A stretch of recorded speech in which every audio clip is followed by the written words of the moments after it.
Hello, Craig. Hello, Craig. Go ahead and copy that download link so that once we're done here, Daniel can download it. Yas. Excellent.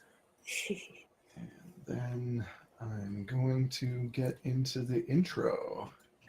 Yeah. Because I wrote an intro, guys!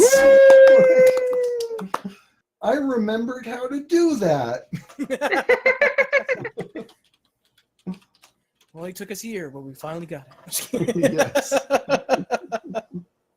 It's like magic.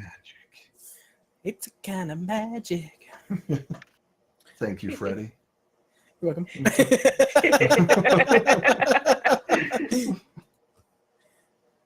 All right. Atmos. Beyond our sky, past the countless stars and stones, far outside the ever-expanding border of our universe, there is a wall of dark, rippling fog. We are about to travel beyond that wall to a world where magic has not been forgotten, and the horizons have not yet been tamed. Tyrileth, where dragons soar and heroes are forged into legends. Heroes, like the group of intrepid adventurers known as the Emerald Wing. When we last saw our heroes, their pursuit of the fiendish Barghest had led them through one of Gate's goblin slums to the cavernous border walls of the city. Thanks to the efforts of Vindra Luziria, one of their two companions from the City Watch, they'd located the creature, but actually finding a path to it through the stone remained another matter. Once they caught a trail that led them to a hole in the stone too treacherous to be scaled by Zareth, the Centaur Detective Chief Inspector, they sent word to the City Watch and made their way below the surface.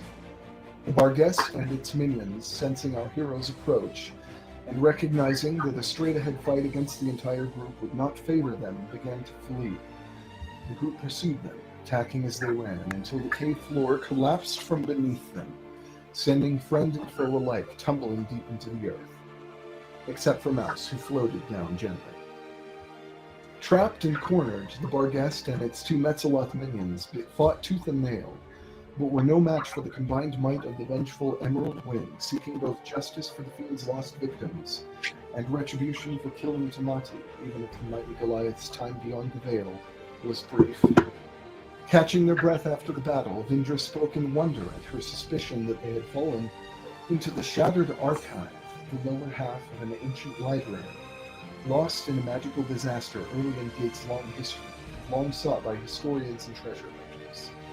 But with collapsed tunnels behind them and this unknown relic of antiquity before them, how will our heroes return to the safety of the surface?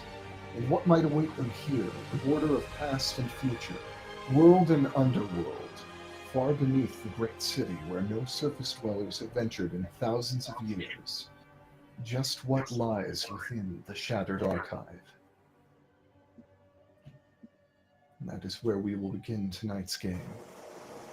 I like it. So we're trapped in the place? Yeah, because we fell through the floor. Yeah. There's no way back. So, well, couldn't I just, load up? The passage that you came down here through has collapsed enough that you couldn't float back up through it. There's stone blocking the way, where the floor that collapsed out from under you has now become sort of a ceiling. Things enough gave way during that whole sequence that there's no easy way back up. Fantastic. And you are still standing in the room that you found yourselves in, where you fought the Barghest and the Metzeloths. Just got a message from Shara. She's on her way. Oh, yay! I got this through Facebook, so. Yeah. And on the northern side of the room, there is a large stone wall, a stone door, in fact, that is... It appears to be fairly heavily sealed, but it looks like it could be opened. but there is Back no here way where for I you- am. Yes. Yeah. There's no way for you to return where you have entered because things are too badly damaged. Well, I guess the only option is to move forward and see what happens. Because we can't go out the way we came exactly. So after seeing everybody take all the kills and me being turned back from a werebear, I'm just gonna like back up and slump against the wall for a while Yeah. because rage is deflated and werebear is deflated and I'm deflated, and so I'm just kind of like slumped against the wall, just kind of breathing. Tamati has had a rough time of things. It's been a rough couple days. Yeah.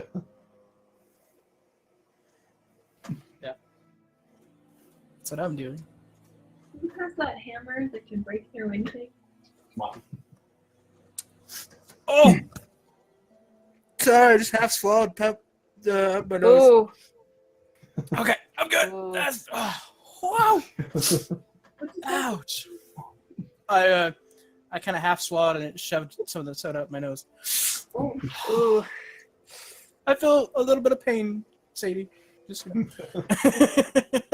okay. It's a bad time. This is a bad time.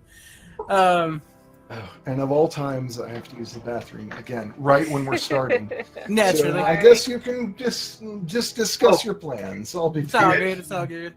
Quick little tidbit. Next Thursday, I have. Well, actually, no, it might be okay. But then, never mind.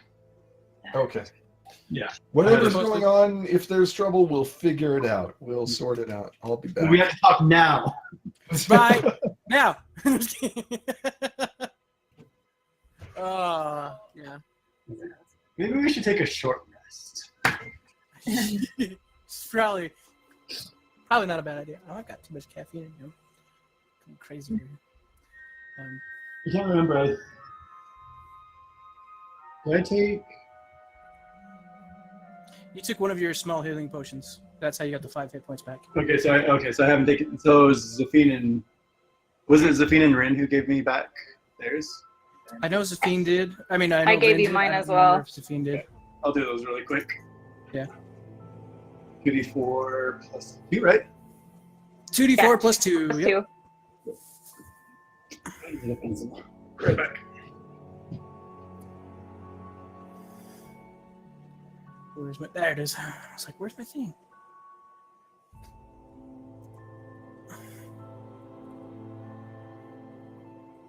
Hey! I was just gonna send you a message. Hi. I was gonna say, don't worry too much about it. We just got through the intro, and everything's. Our current situation is we are in the collapsed tunnel, and Yeah. there's no way we're- out aside from the big door.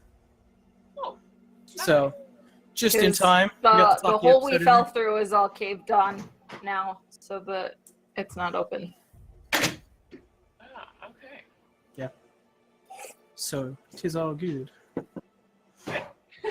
I wanted to open this door last time before we closed, but I was just like, part of me was like, I'm too afraid of what's beyond the door to open it right now. But now we have to Yes. open it because there's no other way out. No other way out. Yeah.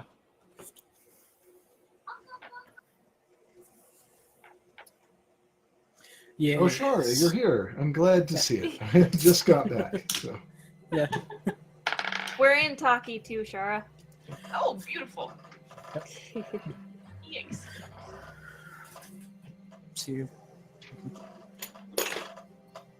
So I've been playing with web page editing, I guess you can call it. And so in my recording video, I now have the ability to remove the mute and the sound icon and the name and all kinds of stuff. And so I'm like, Really? yeah, I'm so excited!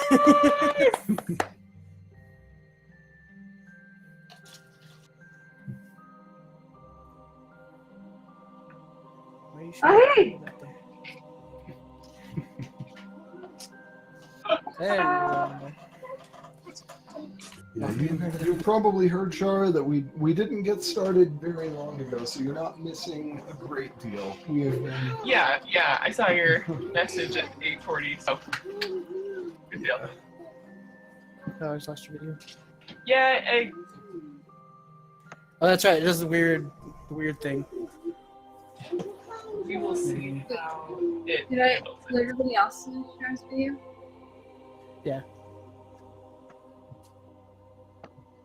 So, David, I just took 2 of the temporary health potions. Mhm. Okay. And Shara, we are in roll 20 at the moment, so if you, Okay. if you want to jump in there, we will be able to. Will do. We were watching Mary and Lynch's Flower. I don't know that one. It's from the people from Studio Ghibli created this new studio and created one of them is Mary and Lynch's Flower. Really good. The first Interesting. And their first movie. Cool. Let's look into that one. Oh, where am I gonna put it? Let me see if I can. So while Tamati is sulking in the corner over here, keep going. Can also look at the thing to see if there's like any, well, like anything that might indicate, like there's this part of the movies where it's like if you like press a button or some secret thing, then it like opens. Yeah. Secret compartments, passageways. Or like maybe a message on there that might indicate how to open it before we smash it. You just want to examine the door? Is that what I'm saying? Okay. Maybe we should take like a short rest before we do anything. Yeah, let's do that. Yeah. Excuse me.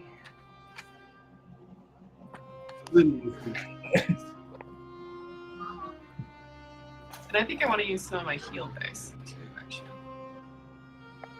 while we're resting.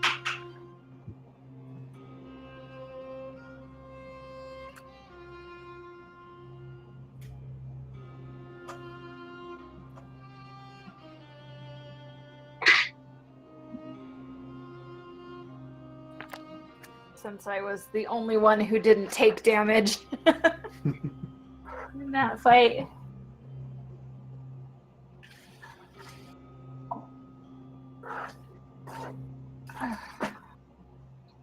Yeah, so if Mouse wants to examine the door, I would say either a perception or an investigation check, either way. Can I look over the door also? Sure. So do I roll or do I give her advantage? Go ahead and roll individually on this, and Okay. it's just...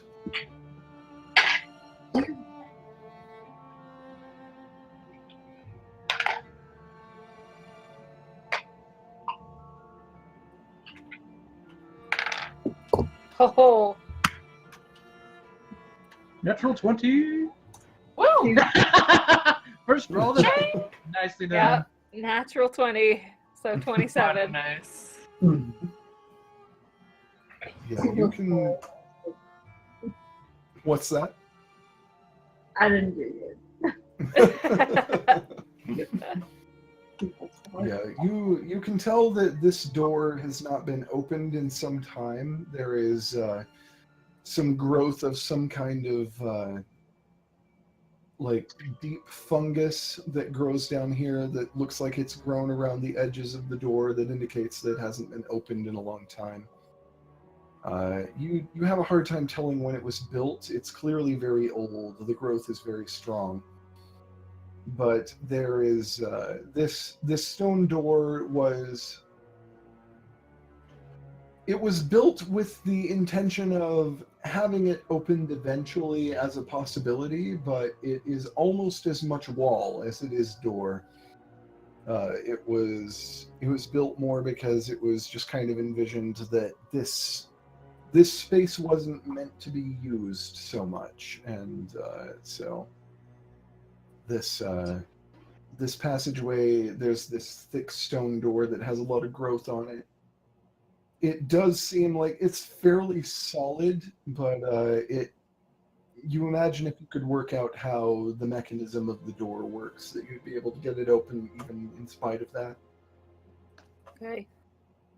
And Mouse gets the impression that the door opens vertically. That's about all you can tell. It opens vertically. Weird. That is curious. Is there a place where like I could pick a lock and open it? Or... It seems like this door is less locked and more just kind of relying on the sheer weight of the stone door for its security. It's not relying so much on a lock. It just is like this is a big chunk of stone and it weighs a lot. And so Gravity say no. yeah.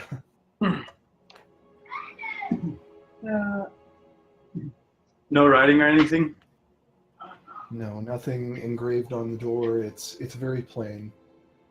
So there's no like button that would lift it. It would pretty much like someone would have to lift it. Or, like, do it. Yeah, it looks like it would be manually operated or operated by some mechanism that you don't see any controls nearby around for any kind of mechanism. It would need to be lifted, or it would need to be operated with something that you just don't see any way of controlling on this side. Ask it for the hammer. Really? Smash it with the hammer.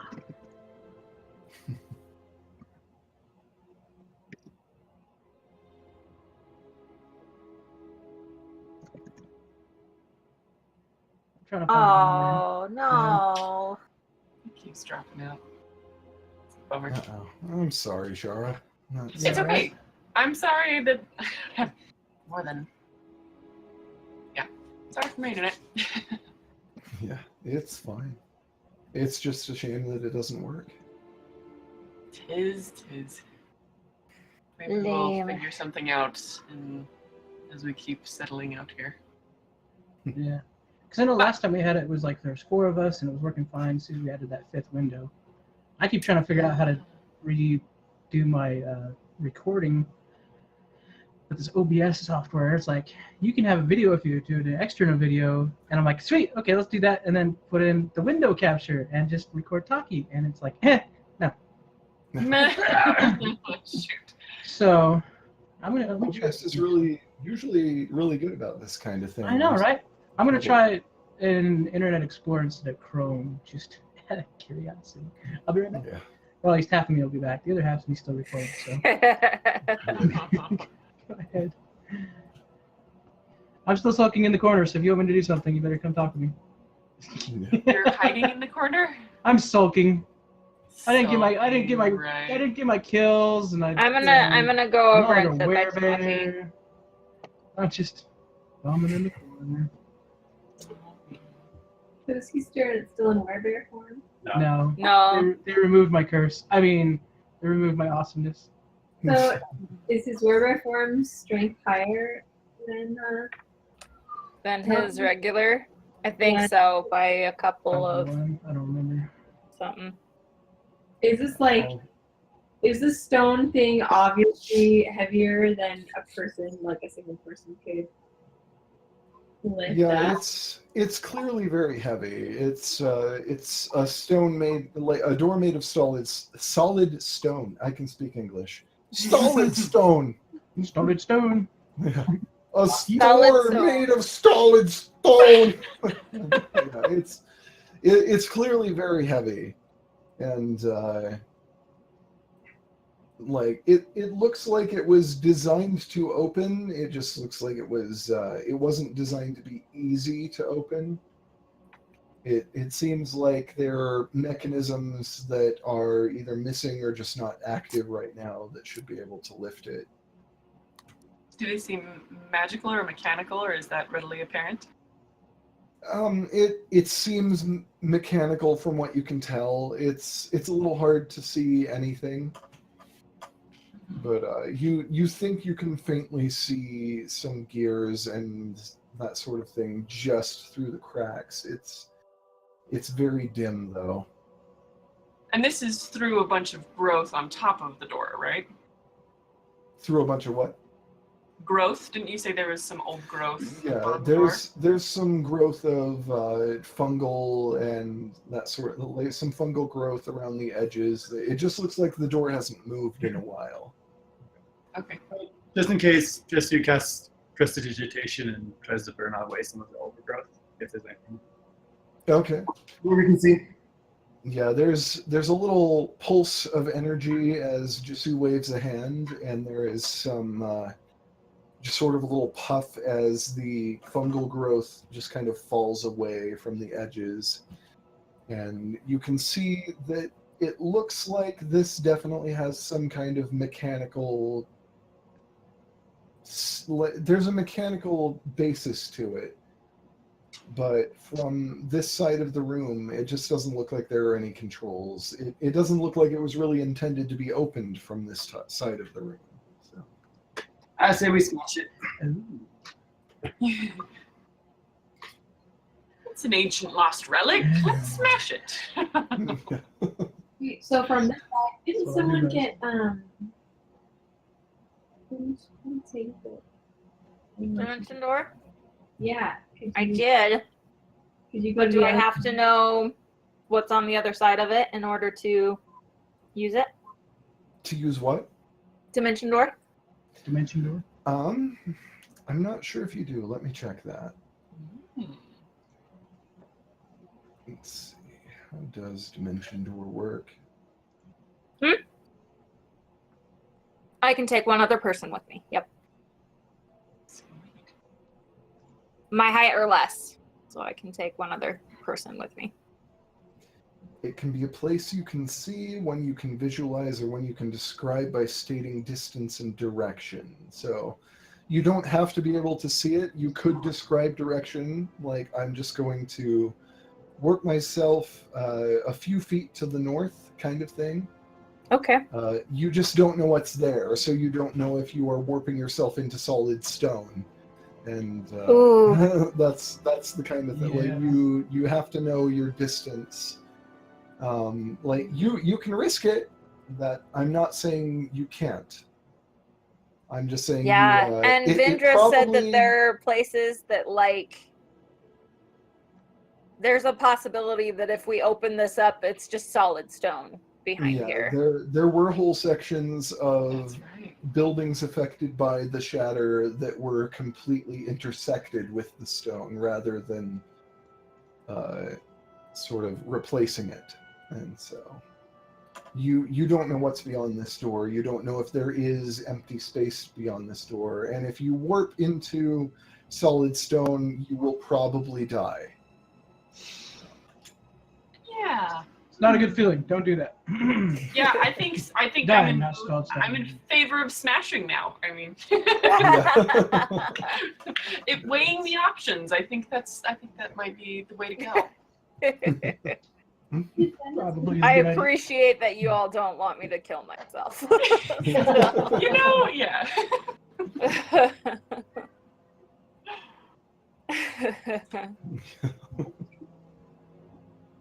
So I go over and I sit down by Tamati and just kind of like,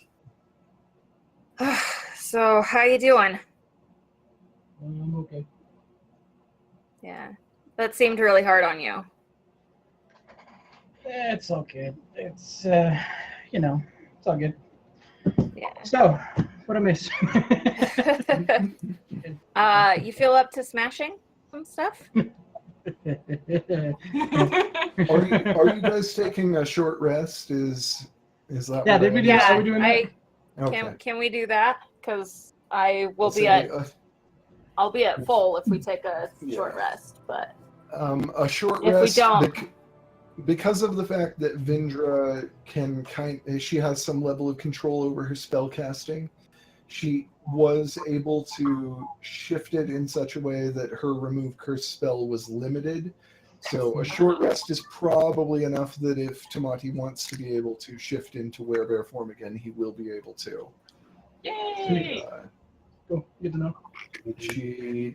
She's very knowledgeable about her casting, and so that's like there are very few people who would be able to have that level of detail as well as Vindra can, but she can do that for you. Cool. Sounds good. I'm gonna add some hit dice. Yeah, if we can take a bit of a rest, then I will have all my spells, all my stuff. Yeah, and we're on no time crunch here. I mean, we're not chasing anybody or anything. So I mean, think we should quickly rest. There's no particular rush. The only thing that you would have had any time crunch with is now dead. Like you've killed the Barghest, and it's There's a couple of things I won't have after a long rest, I guess, but Please, Christian. Cool.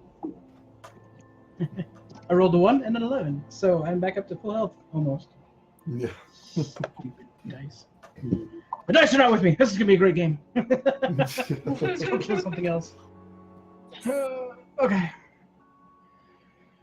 Okay, so short rest. Everybody's good to go. Yeah, let's. Okay. So I'm gonna stand up, walk over. So you just Do a quick perception, see if I see any kind of door lock. I know everybody else kind of went over and looked at it, but Yeah, you can see that there are grooves in the wall in which the door is inset, and you can see very faintly that there's some kind of mechanisms on the other side of it that are intended to lift it. Okay. That the door is supposed to rise up. You're not quite sure how thick the stone of the door is meant to be, but you can tell that this is definitely a stone door one way or another. Yeah. And that with your level of strength and with your weaponry, you'd probably be able to smash through it. Whether that's a good idea remains up to you and your companions, but you'd probably be able to if that's what you decide to do. okay. There's no other doors or ideas of doors around. No, So- along the southern side of the room, you can see where the ceiling has collapsed in. That there is sort of a small cavern where things have collapsed, but that you're not going to be able to come out the way you came in. Okay. Okay. Forward. So I'm gonna like walk up, put my hand on the door, kind of like feel like, like read the stone, pull out my siege maul, and we're gonna do kind of the bottom right corner of the door. It just Yeah. I put up my feathers to block any falling debris from swing. the hit. Yeah. You say you want to kind of read the stone first. Yeah. I think actually because of your experience with the dwarves that you have traveled with in the past, I will allow you like a perception check just to see. You may not necessarily have the most instinct for this yourself, but you've traveled with people who do long enough that there is a sense that you have about it. Cool. Ha! 19! Yes! Yeah. Love them dwarves! 19 plus my perception. Awesome. Where's my perception? Oh, it's right there. Plus 4, so 23. Nice. So One with nature. Yeah, you touch this wall, this door, and you close your eyes. You feel a very faint sense. You kind of think about the dwarves that you've traveled with and their kinship with the stone, and you very faintly feel like you almost understand the shape of the stone around you for a moment. And you can tell that there is another chamber beyond this door that is maybe a tiny bit smaller than the chamber you're in right now. Okay. And this door is no fewer than 2 feet thick, maybe. Okay. It's something you'd pretty readily be able to smash through. You can feel some very, very faint vibrations from just beyond, but you can't identify what you're feeling.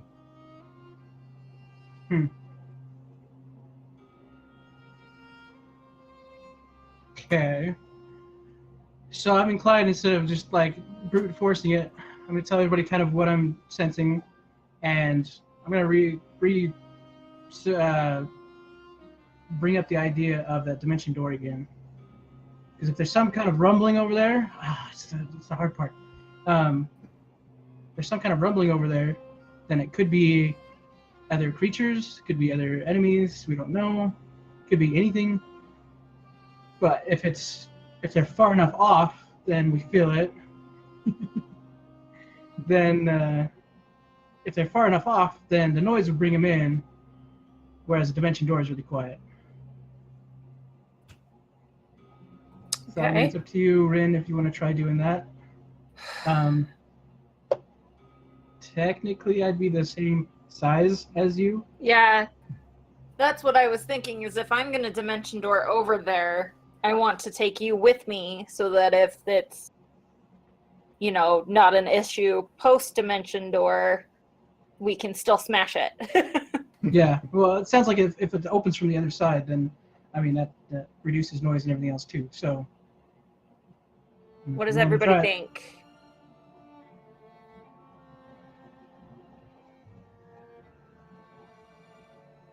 And if it's calm and quiet, we'll push the button, open the door. If it's not, we'll smash through. So, okay, let's do that. Okay.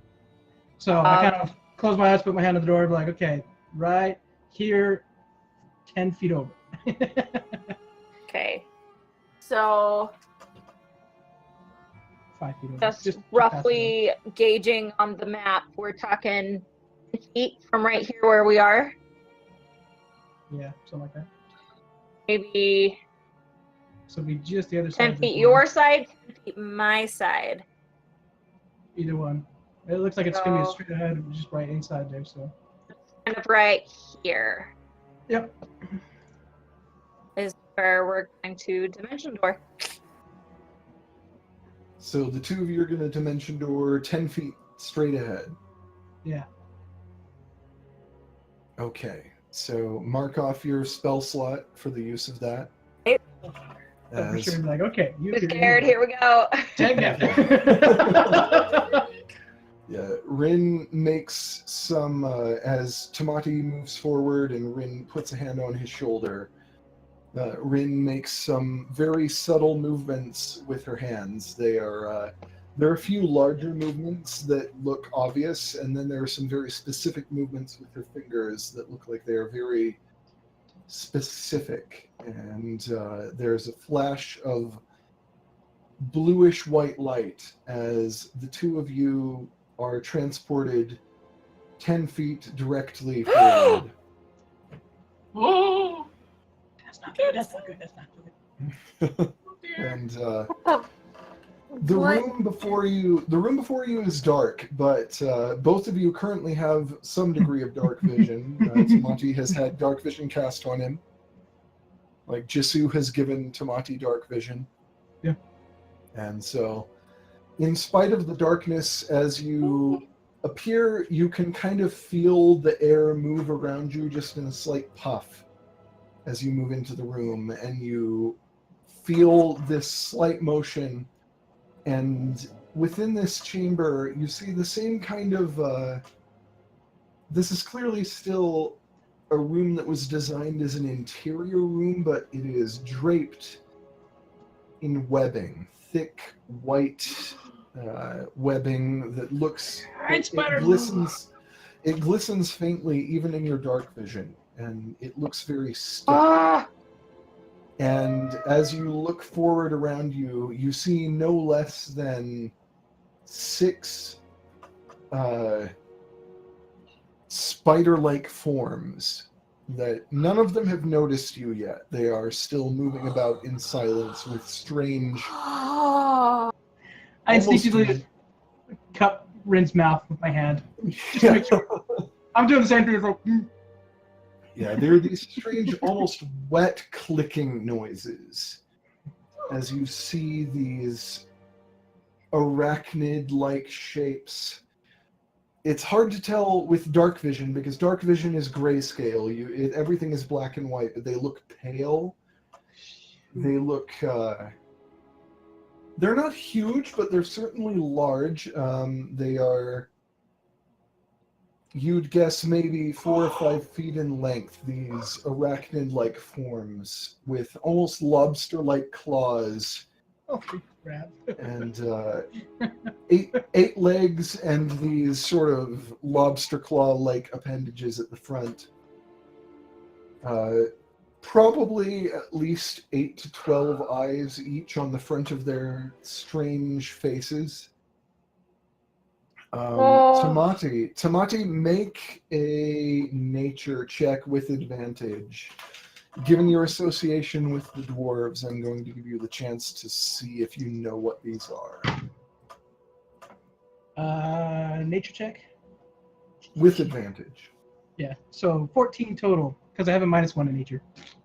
Okay, yeah. So you do recognize these. You've never seen one in person, but you've had them described to you, and you recognize what they are. These are cave fishers.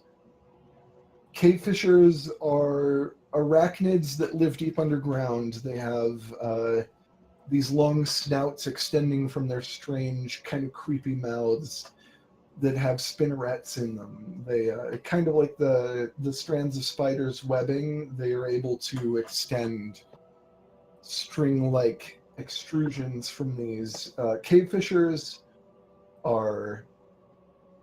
they're usually wild creatures, but in this space, you get the sense that these are probably, if not domesticated, they are at least cared for. This space seems to be directed for them. Cave fishers, you do know that they are very valuable. Yeah. Deep delving dwarves use them for a number of reasons. Their blood is in fact alcoholic. Their meat is edible and their blood is alcoholic. Their meat kind of tastes like crab cooked in a very strong wine because of the alcoholic nature of their blood. Their shell is even used in the manufacture of dwarven tools and armor and jewelry. They don't like fire because the alcoholic nature of their blood makes their blood flammable. You've never dealt with them directly, but you have spoken to dwarves who have dealt with them. Some dwarves, and especially those who have had any experience with the Underdark, sometimes these cave fishers are farmed for their silk. Sometimes they're farmed for their alcoholic blood and their meat, and for their silk, which can be used for many purposes. And you definitely they're not cave what? Cave sheep. Yeah. Yeah, you know that they are very dangerous. Like they are for adventurers of your caliber, they wouldn't be a huge threat, but you know that they are they're dangerous. They can There's be a lot of them, yeah. Yeah, they can be a problem because, especially in numbers, and especially if they get territorial, especially if they feel that their space is being invaded, they can be very, very dangerous. And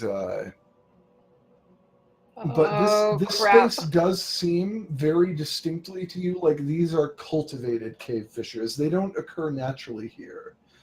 Like, this space seems like they are being held here and farmed by something else. So, Fantastic. what on the other side? Mouse is just gonna like. So I have message now as a cantrip. Yeah. Oh yeah. Message and Smarty and be like, "Hey, you guys okay? You can reply to this message. Are you still alive?" Yeah. You can reply to the message. Not saying anything. Yeah, you guys mentally hear Mouse's message, and you were able to mentally respond Oh, we without can? making any noise. Yeah. so. Good. We don't have to actually talk to message them. There's 6 of these creatures. These cave fishers. They're not aggressive at the moment. I'm not sure what to do yet. Yeah, you definitely know they're very territorial, and if Yeah. the- And my message back is just, spiders.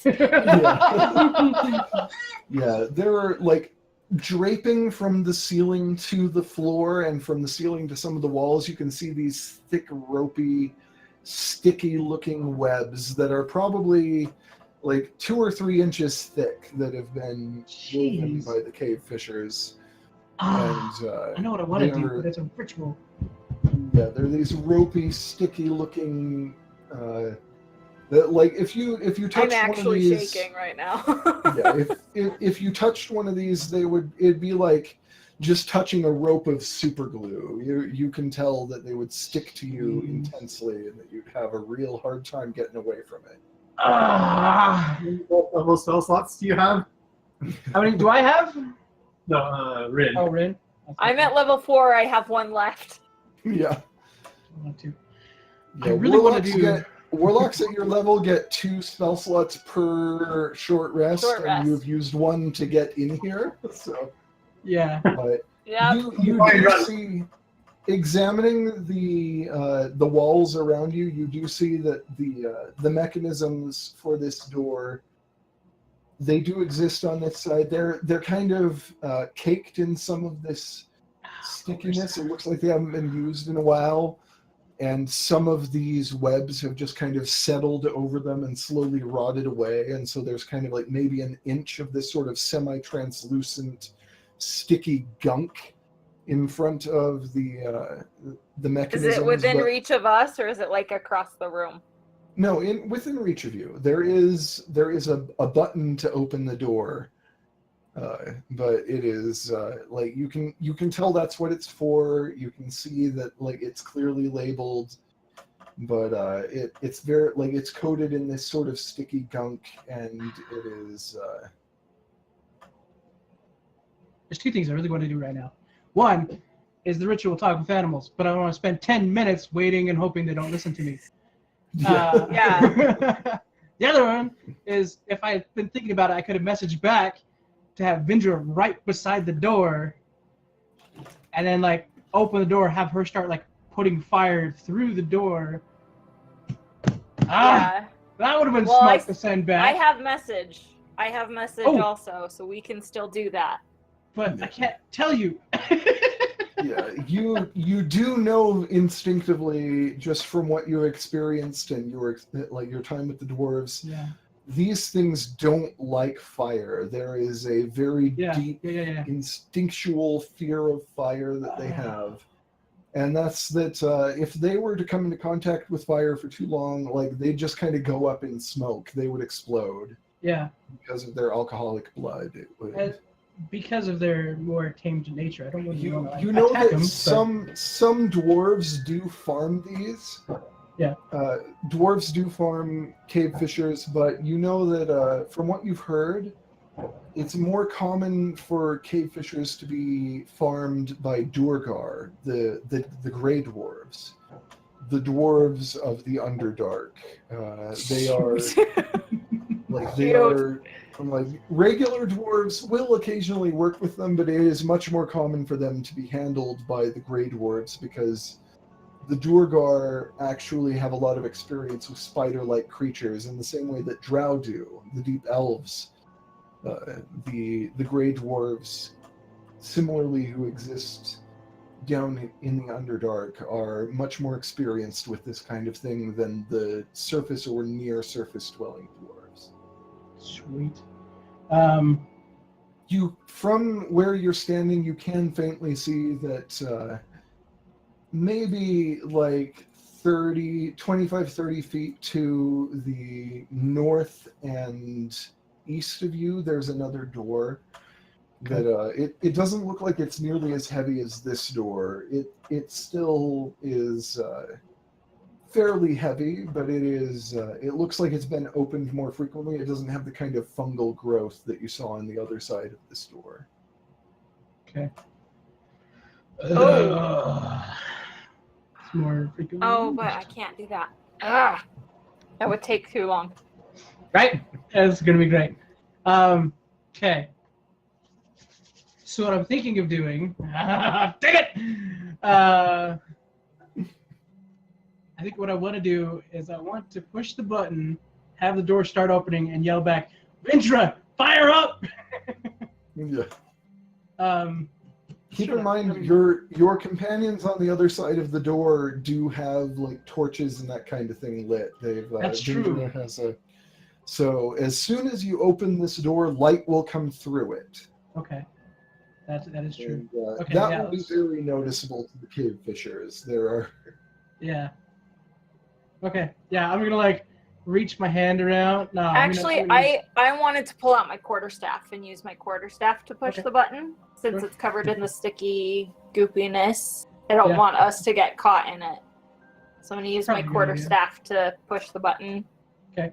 And get the door to open. Okay, so you're going to use your staff to open the door? Yep. All right. Well, as you open the door, very quickly from where it opens, you reach out and you press the button with your staff, and the door begins to rise, and you can see the light flooding in from beyond it. Okay. And, Here we go. the cave fishers within instinctively, upon seeing the light, they very quickly begin to like crowd away from where the light is coming. Oh, that's where the sixth one was. Yeah, they Yeah, I can they see you sc- can. Yeah. yeah, they scuttle backward as the light comes in, and you can hear this sort of faint, strange hissing sound coming from them. I'm just yell back, fire now! Whoa! Fire! Light a torch! Don't attack, just have it ready. I can light a torch and I kind of go towards the door. You need a light? Yes, please. Got a torch right here with you. Okay. Oh my word! Yeah. If you just press the digitation again, tries starting a small fire. Yeah. We'll try better. Man, I could use thaumaturgy. Why don't I use that? The thaumaturgy Yeah, you can make fire and crap. They do instinctively flee. I kind But of I just will- light my hands up No, I can't. I just cause with flames to flicker. right in the- prestidigitation. Yeah. Everyone roll for initiative because they are like they're definitely reacting to this. I so bad right now. So bad. I was like, we were talking about like how there's another door, and I'm like, oh, I could just dimension door everybody. Oh, I can't dimension door everybody. Yeah. Like it would just take too long. Yeah. Because I'd have to, like, for every person, I'd have to wait half an hour to do the next person. Hey, Dave. So it'd take us like 5 hours just to get everybody into the next room. Can I use like minor illusion to make it look like everybody's on fire? Okay. Oh Yeah. no! Shoot, monkey face. Let's get the initiative order real quick first. Yeah, initiative order. If you want to call it out, you just want to call it out. One. Let's see. Anybody from 20 to 25, first of all? 28 for Sameas. 28? Ooh. Yeah. Plus 8 initiative and you got a natural 20. Dag nab. Jeez. Stop that, dude. All right. And did you roll a natural one? Yep. Oh, jeez. So I got a 3. 15 to 20. Jesu got 19. 19 for Jesu. What is Jesu's dex? +4. +4. Okay. And I rolled a 15. All right. So Jesu will act first there. You get to go first, but can you survive not going second? Yeah. That's how I feel Anyone right else- now. Anyone else in 15 to 20? 18. 18 for Mouse.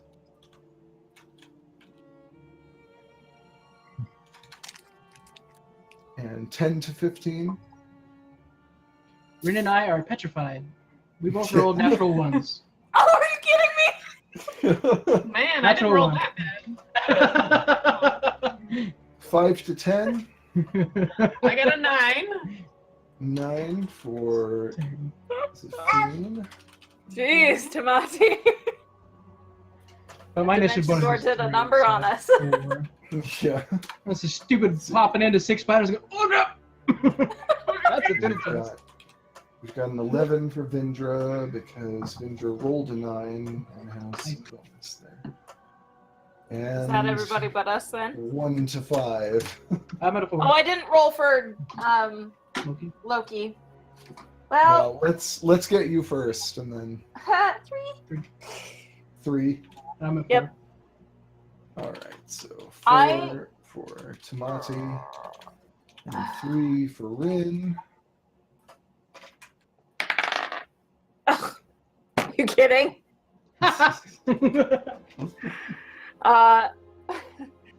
Loki got. Let me go check his bonus. Initiative. That's me. Initiative. So Loki got a 22. 22. Nat 20. Okay. Lucky dice. Really? Both extreme. 21. 20. That's Ah. all I've rolled all night, by the way. Is Yeah. a natural, Pretty 2 much. natural 20s and a natural 1. Let's see. Do we have a roll for Nip as well? I've been keeping him away because I don't because the lady is with us and I don't. Oh, yeah. To recognize the mouse. Yeah. Yeah. Yeah. Makes sense. He's been And dashed I will be back shortly. Sorry, guys. I've just gotta. So, yeah. Great.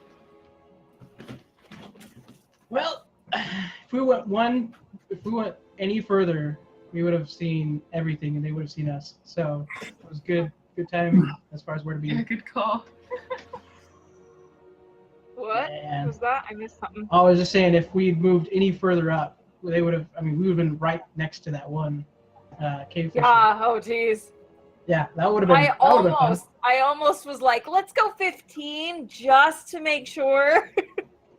Yeah, Thought it especially would do whenever that. David's like, "So you going 10 feet?" You said, and I'm like, maybe further. Maybe we would go all the way through the door. Yeah, 7? because with that spell, I can go up to 500 feet. Oh, So- really? Nice. Yes. Wow. I thought it was like 30. That must be. No, 500 for Dimension Door. So Nice. it's pretty crazy. Pretty crazy. Which is why I was like, oh, I could just Dimension Door everybody to the other room. We just But skip that would this. take Yeah, hours. Yeah, teleport one over, then you have to teleport yourself back and rest. Teleport somebody Yeah. else over, rest. Because I could teleport. What I would have done if we'd done that is I would have had to teleport you and I back into the room with everybody, Take a rest. explain the plan, take a rest. Then I use the first one to take the first person over. And then back. And then I would have to rest. And then repeat that 7 more times to get everybody across. Whoa. And that would have been like assuming that the cave fishers would not notice anyone in the chamber with them. Yeah, because we don't know what's behind the next door. Door number 2. Yeah. Could have been rough. I had thought about doing that even before we opened the stone wall door, Nice. and was like, but that will take like 8 hours to do. So we fell 120 feet. Something like that. So technically, Dimension Door could have worked to get us all eventually back up to the top. Yeah, that's What's what I that was now? saying, but Dimension But door, that's we felt like 120 feet in the initial fall. Oh, you're deeper than that. Oh, nice. You, Oh. Like, like 505. Yes. yeah, you came quite a ways down. When the floor crumbled out from under you, you came quite a ways down. All right. There. Well, let's get into battle mode. Yeah. Right. First up is Sameas. So is it possible to use the fire rune bullet? So well, actually no, he doesn't know that, so never mind. Yeah. We'll No matter. fire. yeah, I Tamaki yell called fire. out fire. Do I have to take like a bonus action or an action to load the fire runes, or? I would give you an action to load them. Yeah, just that's. Let me find the playlist here. Spider fight.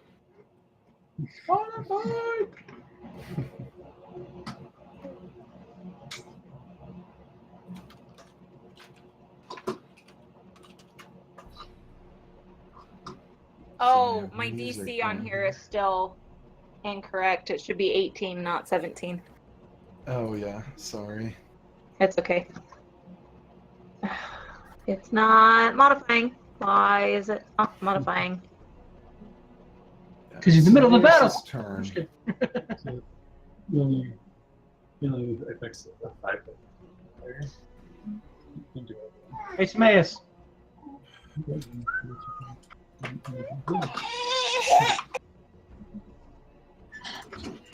What you doing, Sameas? Okay, I'll see next week. Hey, Chris. Yeah. What you doing? Um, Sameas is up first. Cool. We were just all talking, so I was just going to say, cool, we're starting. You're good. Cool. So, Mace is going to just go for this one. Okay. For this pepper box, he will do a sharpshooter. Mm-hmm. Yeah, I'll just do a sharpshooter. So.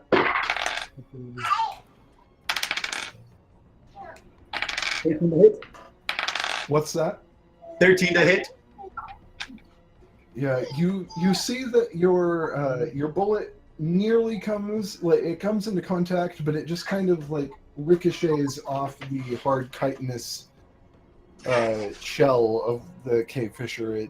That's a miss. That doesn't Okay, this quite. time I'll just do a normal shot. That is a 5. Yeah, that one just goes wide and strikes into one of the stone walls of the. Cool. So, doesn't get up bonus actions right now, so he'll just kind of pull back a bit. Okay.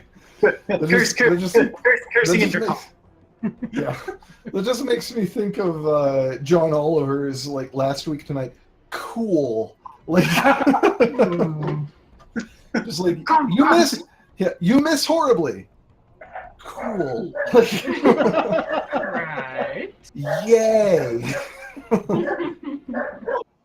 So, yeah, he only gets 2 attacks. Yeah. Cool, that is the mess. Next up is Loki. Big. Okay. Loki is gonna.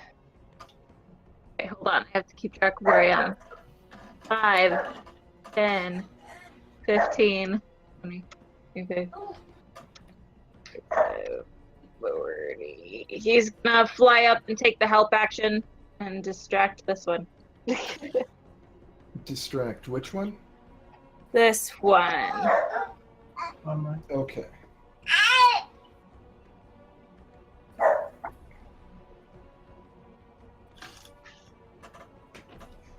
Trying to keep track of everything.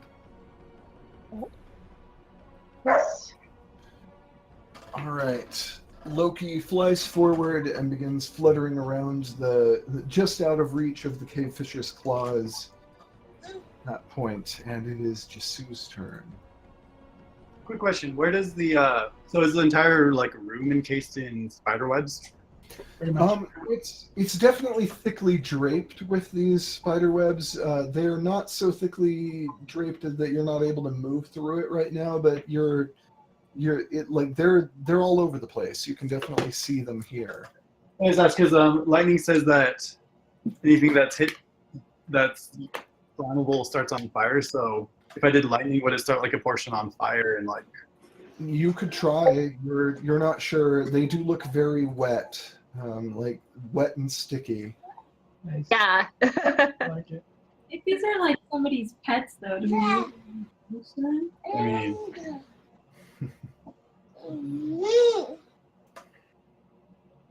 would it be possible to go right here?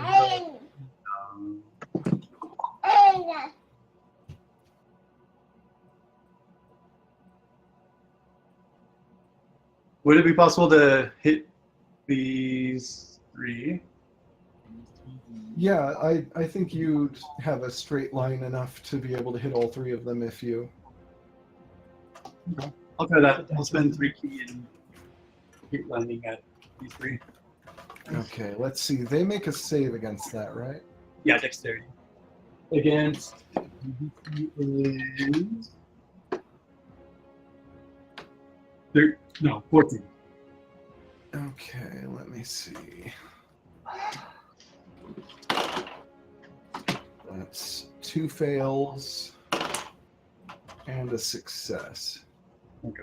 So the 2 closest to you fail and the furthest one succeeds. That means full damage to the furthest one, or no, but full damage to the 2 in front of you and half damage to the furthest one.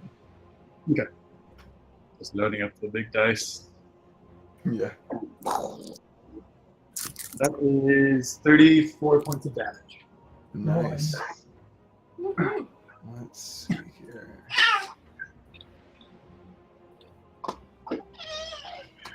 Hey, would Jesse recognize these since he's done a lot of like research on the You might, yeah. You'd probably have some experience with these. Go ahead and roll a nature check with advantage to see if you are familiar with them.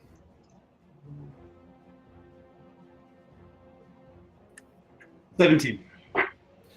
Yeah, you definitely recognize that these are cave fishers. You know what they are. You know that they are. They're cultivated commonly by creatures in the Underdark that are more intelligent. That they're used for farming alcohol. That they're used for farming this silk. That they're used for farming meat. Cool. Jesse's gonna internally panic inside because he's scared of going back to the Underdark and move back to Yeah. All right. So that counts as a melee attack, right? Or if not, I can just go right here. It works. Yeah, I'd say it doesn't count as a melee attack, but it is. You can still move after it if you want to, but More just for the mobile. It says when you hit with a melee attack, you can.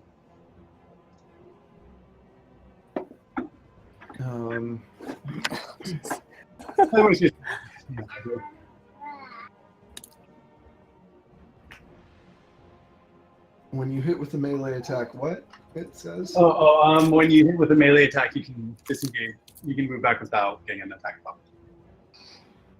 With the mobile feet. I mean, you can still use you can use patient defense or step of the wind, I think, to get the same effect. Okay, I'll just stay here. Yeah, like that's a full action. You'd be able to, as a bonus action, use one of those. I don't remember exactly how it works, but you'd be able to avoid. If you want to move back, you'd be able to use a bonus action to move back and not take any opportunity attacks or anything. I just want to spend this. Well, that's all just here. Yeah. But as you run forward and you like just kind of lash out with this just rope of dark crackling energy that looks like there is a small burst of lightning and there is this little burst of energy and a small sonic boom as your dark lightning flashes forward throughout this tiny chamber, crackling across these 3 cave fissures in front of you. It looks like the 2 directly in front of you took much more damage from it than the furthest one, but the furthest one still felt it. There's some twitching across all of these creatures. You can see their limbs kind of twitching, and they're struggling to stand in the same place as the electricity jolts through them. But all 3 of them are still alive. Oh wait, are the 2 that are these 2 the shadow whatever it's called? Are these 2 the ones that failed shadow? Yeah. Let's see. Cool. Basically, like, I think that if they fail, then they can open something else for them. I'm trying to figure out. Let's see.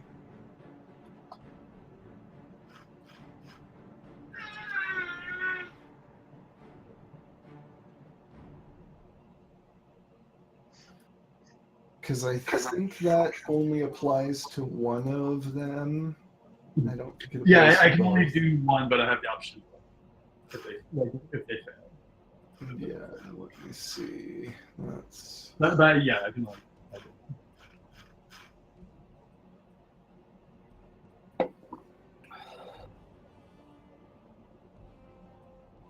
yeah. You can shadow shock one of them. It costs you 2 key points to do so. Well, I'll just wait. Did anything start on fire? No, it's pretty sticky and wet in here, and nothing caught fire. It does look like you saw some small crackles of black energy that just kind of were absorbed into the walls, where it's like their webbing is very. Yeah, it's just too wet and too thick for you to be able to actually start anything on fire here.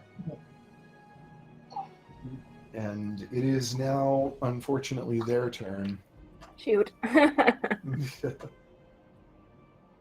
me see here. Sorry, I'm juggling a dozen PDFs and. Wait, did I do the patient defense? Huh? I didn't do the patient. Okay, don't worry about it. Keep going. You can do patient defense since you didn't do anything there, and I'm just kind Okay, of. well, I'll probably do that and spend a key. Okay, let's see. Good idea. Which patient defense gives them disadvantage against you, I believe. Yep. Because you have taken the dodge action, so yeah, they have disadvantage. So let's see.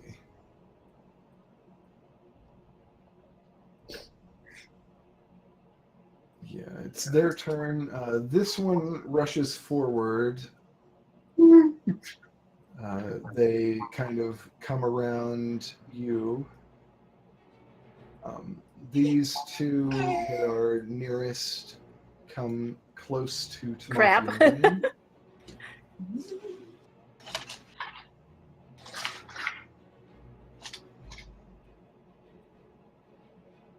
So apparently their skittering away from the fire was kind of short-lived. Yep. Because now they're Yeah, getting they- territorial and Yeah, they were very briefly startled by the light, but they're now wanting to protect their territories. Makes sense. So the 3 actually that are nearest Jisu. oh boy. They How many are attacks all did you going use? to- All the hits. Don't die, Chris! Don't die! Let's see. Let me see. I have to look at their stat block here. 17 AC. Yeah. You just roll really terrible. I would have used a lot more hit dice.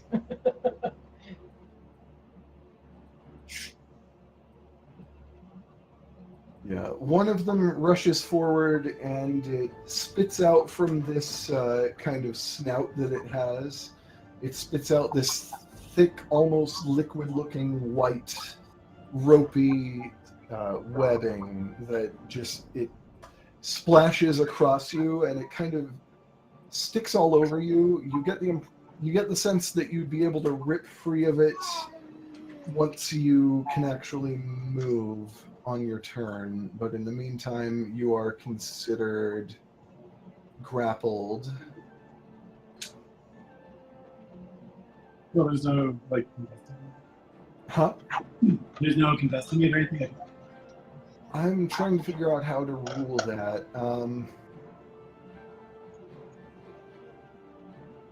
Because it gives you an escape DC, but I think it just kind of auto grapples you initially. Okay. Cool. Yeah, it like auto grapples you at first because it's basically just spraying webbing over you. Okay. But once your turn comes around, you'll have an escape DC to be able to try to break free of it. No one Yeah. The other two that are around you rush forward and begin trying to attack you with their claws.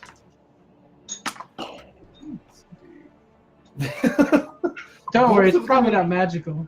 Both of them rolled natural 2s for that first attack, so that's real bad. They both miss horribly with the first attack. And the second attack, one of them hits you and one of them misses horribly with a natural 4. The other one rolls a total of claw attack, that's a 20, so it'll hit. Like natural 15 plus 5. Nice. And that will be...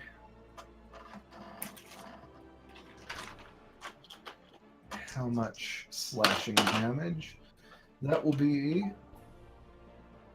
11 slashing damage as one of them rushes forward and snaps at you with its claws, these pale lobster-like serrated claws.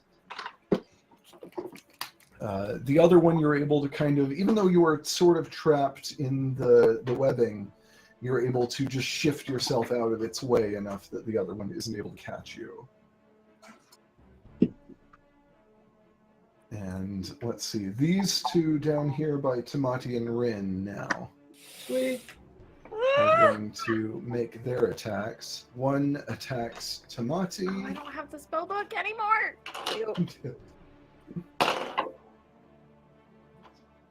Let's see, Tamati Maybe I'll is see if I can AC. go find it. Tamati's AC is what? 18? Forgetting. 18? Yeah. It was 17, but then Werebear added the 1. Okay. Yeah, so one of the attacks misses. It tries to snap at you with its claw, and it just kind of it glances off of your skin, but the other one does strike true. It kind of pinches, and you take a total of seven slashing damage as it shears at your skin. And you're not currently raging or anything, so that's not reduced. Oh no! The Come on, other 7 one, points of damage. yeah. The other one attacks Rin, Of course it does. and what's your AC? 14. Okay, so both of those hit. I am going to use my Hellish Rebuke on one of them. Okay. New skill. No, that's an old skill. I just haven't used it in a while. But we're talking fire. That's what I've got. So Nice. So that is a total of 18 slashing damage to you as both of its claws kind of grip at your 18. flesh. holy cow. Yeah, 18 damage as it grips your flesh with both of its claws, and you can feel the shearing, cutting intensity. Ah! Okay. So Hellish Rebuke. Against the one that's attacking you, which is right in front of you. Okay. Hold on, I have to read my thing. Okay. Second level or higher increases by 1d10. And okay, it has to make a dex check. A dex save or check? Dex save. Yep. Save. Okay. That's the word. What is the DC on that? Because it rolled. 18. That's exactly what it rolled. So Dang let's it. see. Okay. Okay, hold on. I gotta get enough dice. Because That's true. holy That's half holy damage smokes. if it succeeded, right? Yes. So let me find out what it takes. D10. I actually only need 2 of these, so we'll put these ones back. So. Okay, so 1, 2, 3, 4. Okay. Okay, yes. Okay. We have 8, 9, 10,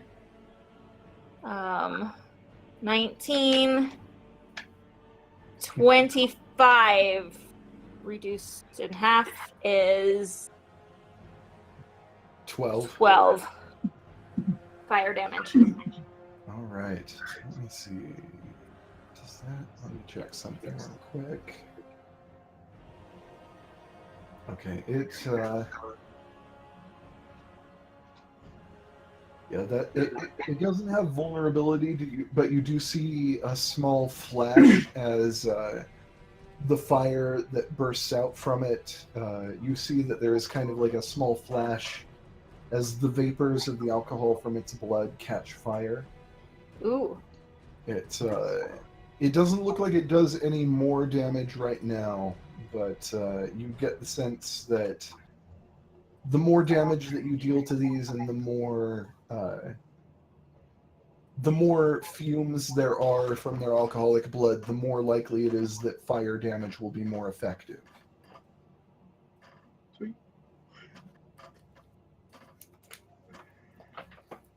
We don't have like our fire weapons in the tree. Let's see. There is one more of those that is not acted. It is this one up here. Uh-huh. And it is going to. No, I don't want to move this, Windows. What are you doing?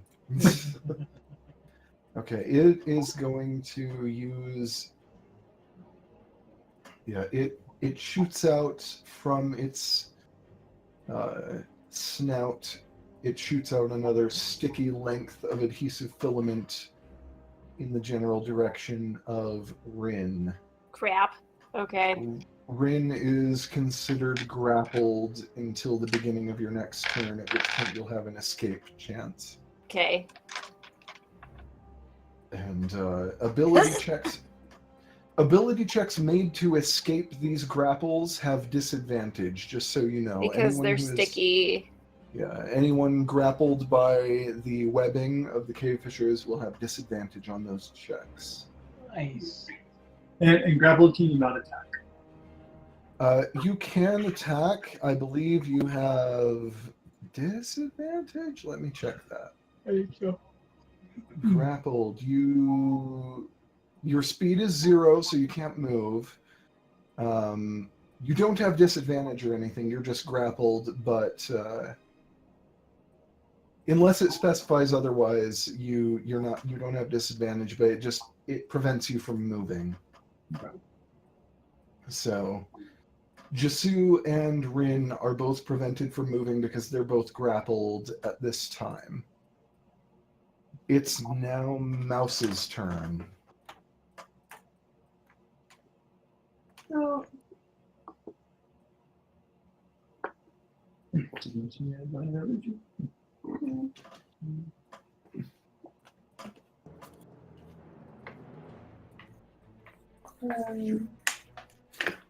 Also still like, 'cause, so like, does she know like, does she just think she's being attacked?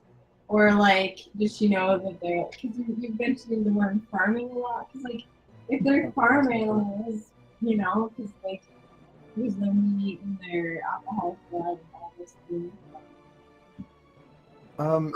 You've seen the door open. I would say that it's not very likely that Mouse would have any particular experience with this circumstance and with these creatures. You've seen the door open. You've seen these creatures shoot out webs at least Rin. You saw them shoot webs in the general direction of Jisu, but from where you're standing, you can actually see whether that hit or not. But you can see that they're basically spitting webs out and that they are slashing with their claws. And that's about all you would know. Yeah, you wouldn't have known really about the farming of the bug because it's like, oh, we open up doors, big crazy spiders. Yeah, you've also seen a flash when Rin used Hellish Rebuke, so you've seen some fire reacting with them to a certain degree.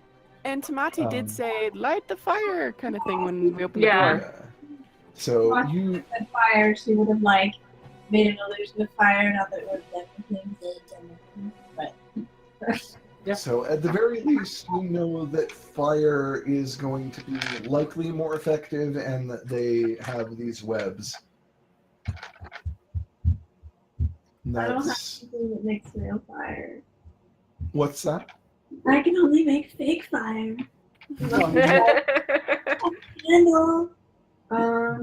Doesn't Mouse have... let me check something. I feel like Mouse has, if nothing else, fire bolts. Am I wrong about that?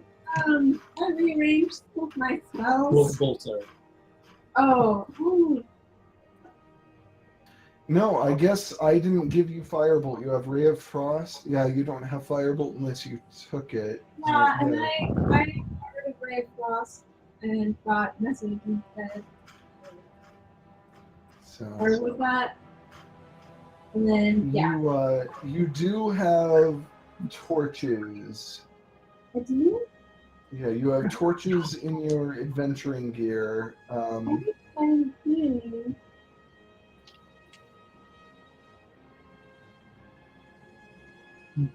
Let's see. I believe the thing about you having torches is that yes, you can light torches and throw them, but they would be considered improvised weapons. It's not something you're trained with fighting with. So if you light a torch and throw it at one of these, you would not be quite as effective with it. Too bad you can't like cover your daggers in oil and light the oil on fire. Right? So I got sleep as level 1 spell, but I don't really exactly know that would be awesome. But like, You have sleep as what? I'm sorry, I didn't. Level 1 spell. I got sleep as a level 1 spell. Yeah, Can I just try putting all of them to sleep? you can cast sleep if you have it. I guess I don't have that on your sheet, but I don't have you updated. Yeah, she switched spells around. Yeah. Sleep. The way that sleep works, let me look it up in my spellbook app on my phone here. Nice. Sorry. I think it's 5d8. Sleep. Yeah, cast at level 1, you roll, and they have to be within creatures within 20 feet of a point you choose within 90 feet of you. So it's like you can cast the spell within a certain range. You can cast it within 90 feet of you, and then it affects a 20-foot radius. So anything within about I mean, if you cast it about where I am putting here, Yeah. you would actually affect every single one of the cave fissures, but the nature of it is that you only affect a certain amount of HP. It's an interesting thing. Yeah, Okay. the way it works is cool, but it's not necessarily the most like intuitive of D&D spells. Creatures within 20 feet of a point you choose within range are affected in ascending order of their current hit points. I watched a video about that on YouTube. It was really helpful. Oh, and Yeah, it'll look. We can't Yeah, see anything it's- but David now. Is that how it's supposed to be? You should refresh be able to see- refresh your talkie window. Whoa, that's a lot better.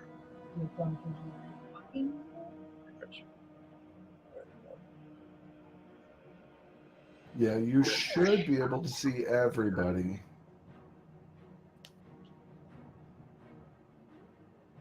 But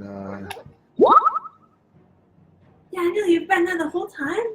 Yay! Let's get on my recording. yeah, you basically, I feel like the way the spell is written is really interesting, but it is not the most intuitive thing. So you roll 5d8, and the total that you get on that roll is how many hit points of creatures you can affect. Right, and it'll affect the one with the least hit points first. Yes. And so, If you do it with a higher spell ability, it does too. and like, once you understand how this kind of spell works, it makes sense, but it is really unintuitive until you have seen it, I think. Okay. It's kind of weird that way. But you roll 5d8, first of all, if that's what you're going to cast. Yeah, that's what I'm gonna do. Oh, and she's gonna like once she sees the spider, she's gonna go as close to the ceiling as possible. There's spiders, These spiders can be Yeah. fun. because that's gross. Good thing spiders are never on sea. Yeah, good thing. Yeah. Otherwise, I might be in trouble. Guys. Yeah. I don't think she's thinking about that right now. She's just like, Yes. It's like, oh, there are spiders. Woo. It's, so it's I fine. don't want to be involved with this right now. we just kill something. Yeah. Okay, 5d8.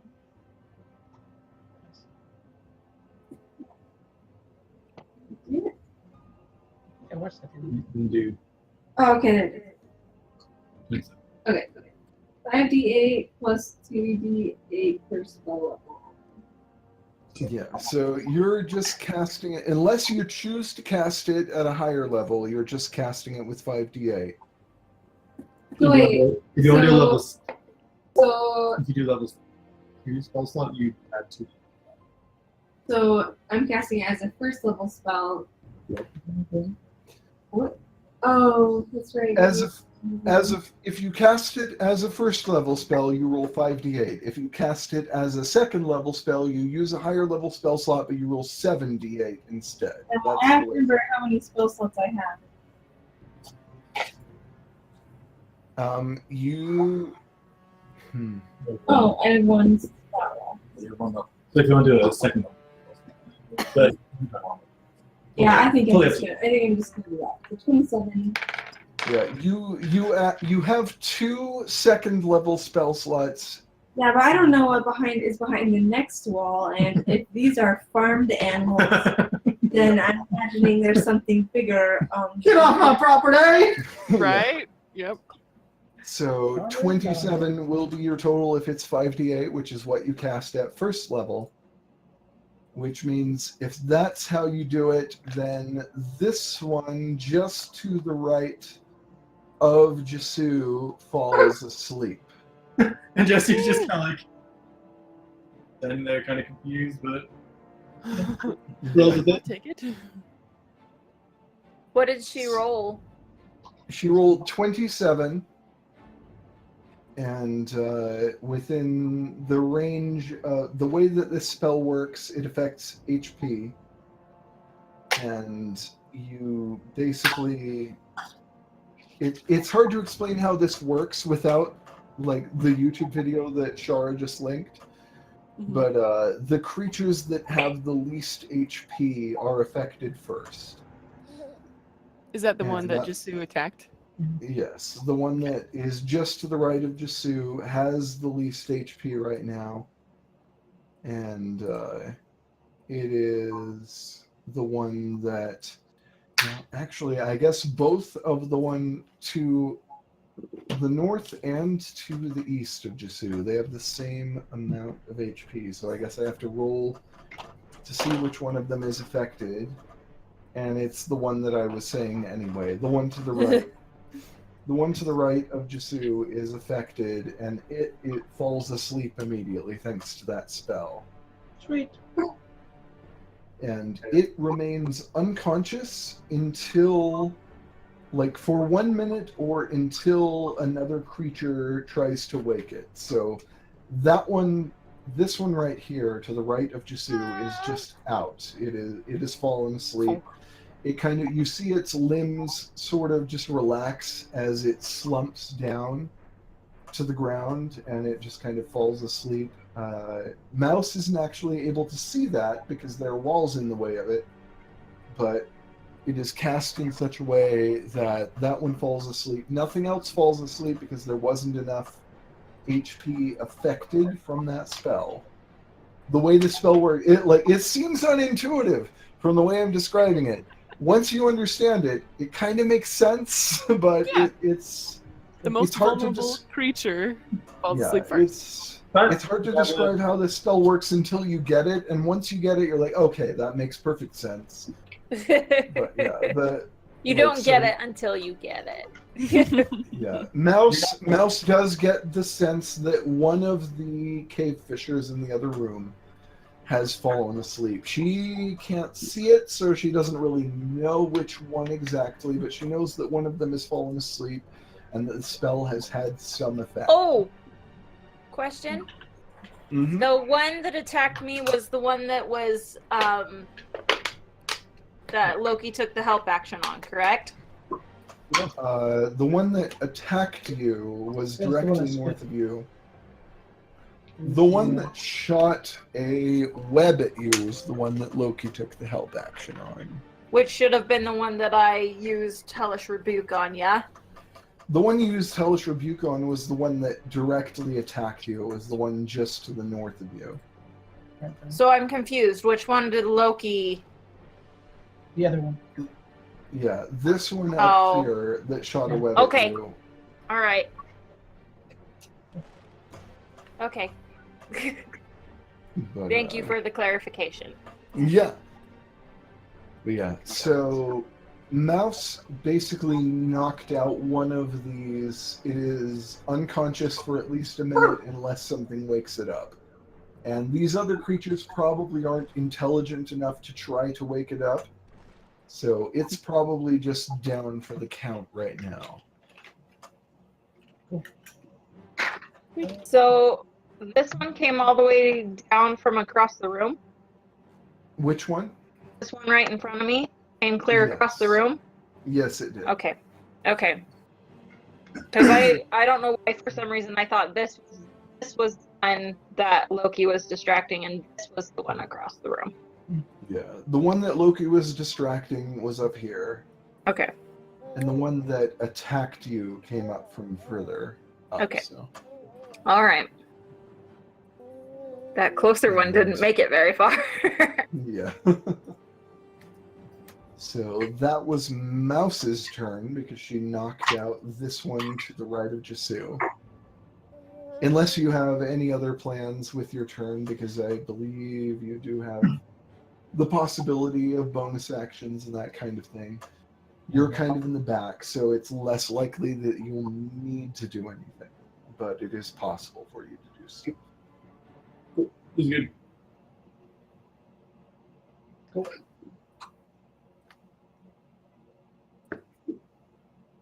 Good. Okay, cool. Which will bring us to Vindra's turn, and she is way in the back behind everybody.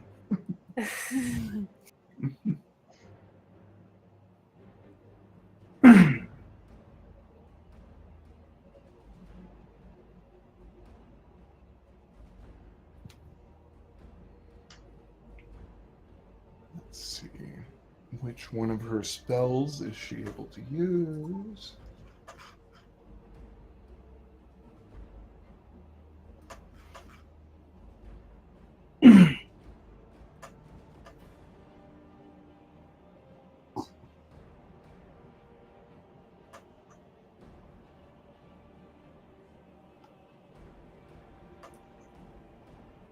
Yeah, she runs forward from the back of the room, and she waves her hands, and there is a bolt of fire that is formed from the motion of her hands. She fires it off at this one that Rin Oh, is snap. directly in front of Rin. Okay.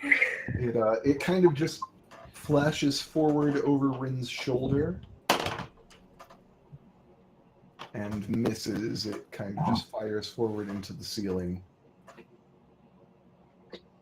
But there was an attempt, and it is now Zephine's turn. Okay. So Tamata yelled something about fire, and I'm gonna see if I can. Well, I am going to, but she's still getting used to this. So she's going to reach out and try to pluck one of these strings to affect some fire towards this guy. Which one? The one in front of Rin. Okay. Okay. So I'm gonna cast Chromatic Orb with Okay. fire. Okay. Ooh. I believe for Chromatic Orb, you make a spell attack. Mm-hmm. So that's 8 plus 6 is to attack, which is what, 14? That is a miss, unfortunately.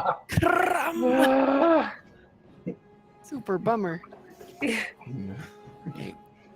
So Zephine makes some motions and appears to be like pulling at something that the rest of you can't see.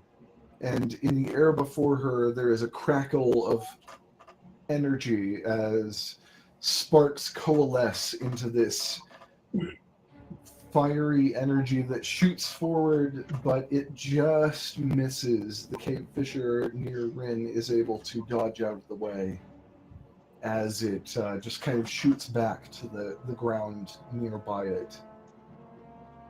But you can see that Zephine has drawn magical energy to try to attack this creature, but just was able to move too quickly. Didn't quite get it. Then I will give Rin a fractal pulse die. Ooh. To Yay. give her a little boost. Am I still doing that wrong? No, I think that's. Just wondering Yeah. how long That's it okay. lasts for. Yeah, you are able to give other people advantages as a bonus action, if I remember Yeah. correctly. Yeah, giving it is a bonus action. Doing it against an enemy is a reaction. Yes. Yep. Okay. So All right. You can use your reaction. It doesn't have to be on your turn. As a reaction, you can try to stop them during their turn, but it spends your reaction, so you won't be able to do anything like an opportunity attack against them. Oh, okay. All right, that makes sense. Okay. Yeah. How long do those fractal dice last? As long as the combat lasts, they Okay. last for like you just have them until you use them. Okay. For Because I got one up from to- the It's a last. D6, Shara, It is a D6, yes. yeah, and I it's a use D6 it on currently. ability checks. To result any roll, attack, damage, check, saving throw. Yeah, Okay. So any Whatever roll you'd like. any attack or saving throw or whatever, you can use that. That's banked Okay. for you for the next, I think, about 10 minutes or so. So Okay. like definitely throughout this combat, you can bank it. Okay. Perfect. Okay. Thanks, You're Shara. welcome. Do good.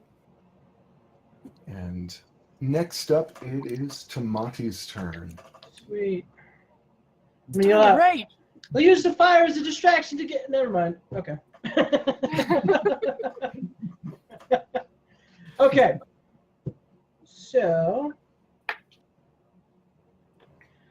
I'm gonna do what I do best and beat the crap out of something. Yeah. Going into a rage because I'm angry. Woo! Can you go into a rage in that little hall? Rage, You'll like rage, smush rage, us. rage. I'll go into a rage. I won't go werebear. Okay. Yeah, going into a rage doesn't affect his Doesn't shape. change my shape. It is Yeah, just, it just makes me grumpy and immune, or I mean resistant. Right. I thought I heard you say werebear. That's what I was. Yeah. Yes. No, Yeah. not yet. I thought about it, but I'd probably lose control, and it wouldn't be good. This whole time I'm thinking, I need to use my roundhouse to slash, but I used that last combat. I should say my werebear used that last combat. Okay, so I will. Let's see, I can make 2 attacks. Right? 2 attacks per action. So can I go just like right here, like jump over the first one in front of me, or is that not allowed because he's an enemy? I'm fine either way, but just curious. Yeah, you're not moving out of the influence of anything. I will make you make an athletics check to do so. Okay. Get advantage on 18. jumping on. Yeah, well, it's an athletics check, but let's see. Athletics is 12 plus my 18, so I think I 30? vaulted over it. Yeah. And I'm gonna attack this dude right here next to Jisu. Okay. Yeah, Tamati just kind of shoves aside the cave fisher in front of him and rolls forward over it, almost doing like this like handstand roll over it just to get into the position he wants to be in. Easy peasy. So I rolled a 3 on that, so that's a 12. Yeah, unfortunately That's a better. miss. That's better. So 17 plus 9 is 26. 26. Yeah. That's a hit. Yes, it is. Yeah. Switching like a bug. Oh wait. I'm using my siege maul, which is 2d6 plus stuff. I'll use this for one. Oh, that's cute. So that is 11 points of damage. 11? Plus 2 because I'm raging. I remember this time. Woo! Yes. Woo! 13. 13 points of damage. Nice. Oh, okay. Yeah, so as you lash out with your weapon at this cave fisher, you see a small splash of alcoholic blood. It looks like some of the chitinous shell of the creature has been cracked, and you very distinctly in the atmosphere around you smell alcohol. Pick up my siege hammer just to lick it. Yeah. Oh. Okay, that's mine. Which makes it Rin's turn. Okay, so what am I allowed to do right now? I'm grappled. Mm-hmm. So you just can't Do I move. do the escape before or after? If you want to move, you can make the escape check. You can Okay. do anything. If you want to stay here, you don't have to do anything, but you can make an escape check to. Okay, I will make my escape check first. Okay. Because if I can get across the room, I want to get across the room. Yeah. You said disadvantage. Did I? Yeah, think- because of the sticky web. We're at disadvantage to escape. Yes, ability checks made to escape have disadvantage. I forgot about that. Yep. And I will As add you my remember. fractal. So 15. That is a success. You are Yes! able to rip Thank you, yourself Shara. free. You're welcome. Perfect. I You're I'm able to going rip to- yourself free of the sticky strands and roll away. And am going to.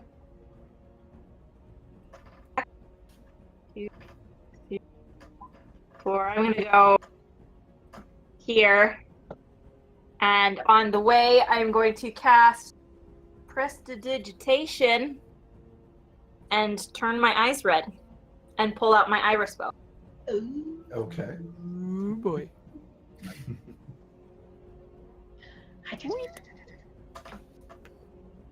Is that your turn? That's my turn. All right, that brings us back around to Sameas. Okay.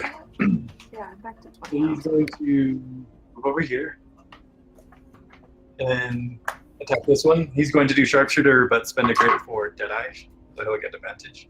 Okay. That is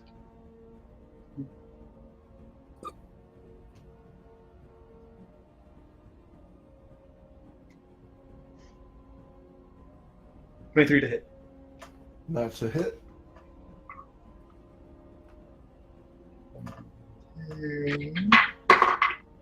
That's 3. So that's 8 plus 5 fire damage because it's the fire rune bullet.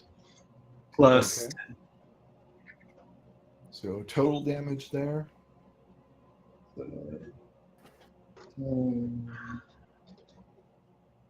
So 18 normal and 5 fire. Okay. So let's see. Yeah, so you see as the bullet strikes this creature's chitinous shell, there is kind of a crack and there's a little spray of some kind of liquid. And you can see just for a moment after the bullet strikes, there's this little flare where this flame just billows out from it as the rune bullet catches fire with the mist of the blood, and it looks like it did a fairly considerable amount more damage thanks to that to the creature. It looks like it kind of crumples. It is pressed down to the ground by the force of that flame, and it's looking hurt. So it was this one, right? The one you had fired, you said you'd fired at the one on the right. Okay. So. So I will do that again. Spend a great sharpshooter. That dropped and I don't see it. I'll just roll again. Which one are you attacking here? Same one. Same one? Yeah. Okay. Does it look? Man, I'll just. Okay, that is 16 to hit. Oh wait, no. It would be -5, so 11 to hit. Okay, that's a miss. 16 would have been just a hit. Okay. Well, I will spend an action surge. Spend the first attack to reload, and then just do one more normal shot at this one. Okay. That's a 15 to hit. And that's unfortunately. Okay, that's it. Dude. Yeah, so Sameas unleashes a few shots against the creature. One with a fire rune bullet definitely hits and deals a fair amount of damage. The others go wide and just kind of shoot off towards the far wall in the distance. It is Loki's turn now.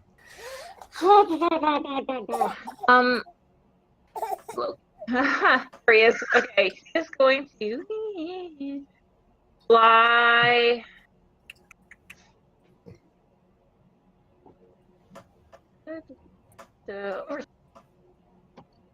And just take the help action against this one. Okay. And Jasu's turn. Okay, which is the one that was most damaged from my lightning bolt out of this one and this one? Yeah, you can see that the one to the right of you that has just fallen asleep is pretty badly damaged. The one just to the north of you is still awake. It's about equally damaged. Okay. One just down to the southeast of you is currently being distracted by Loki. Loki is kind of harrying it. You'd have advantage against that one naturally. Okay. I might save that advantage for Tamati and go after the more damaged one up here. Yeah. Okay, so it doesn't affect my attack at all, right? Just Yeah, just that it. You have. sweet. So I will just punch it. Okay. So that is 21 to hit. How much to hit? 21. That's a hit. 1d6 plus 5. 11 points of damage. Nice.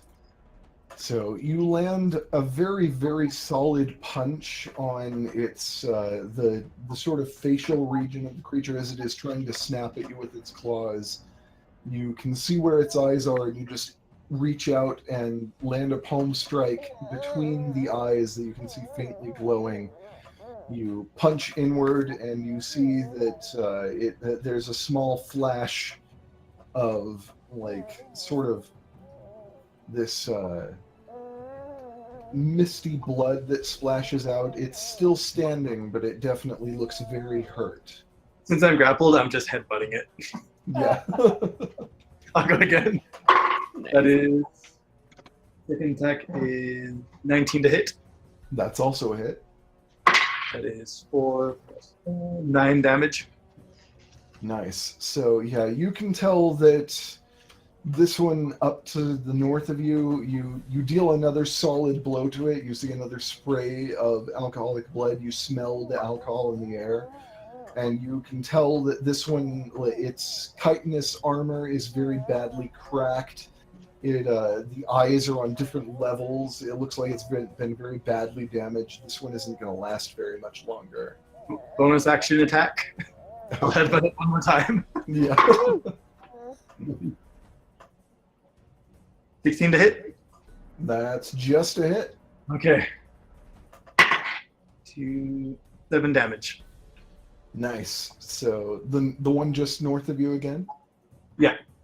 Yeah, so you headbutt it one more time, and as your head strikes it, you just kind of feel the armor give way. And there's this just sort of squishy feeling as it just crunches inward.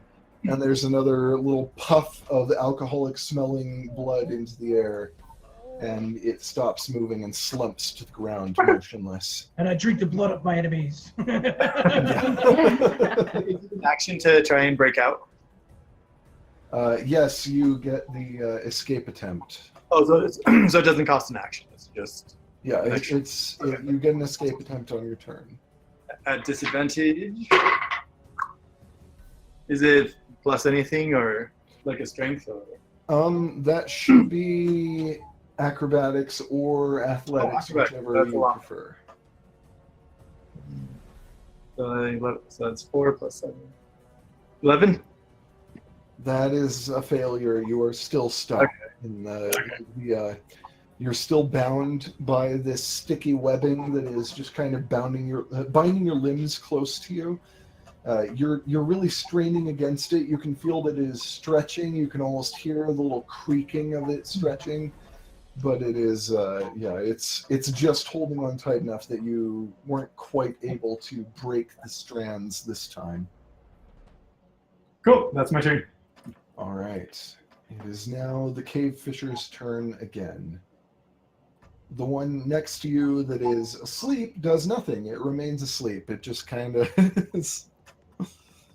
It is just slumped to the ground, and you can hear a strange sort of wheezing as it continues to breathe, but there are several that are surrounding Tamati that are still awake, and they begin to make attempts to lash out at him. Bring your pretty face to my ass. Two of them miss with their first attack, and one of them hits. Yeah, they do. And that is going to be 11 slashing damage from the one that hit there to Tamati. You're reduced, raging reduced by half, so 5. Perfect. And they then, all 3 of them attack you again because they have multi-attack.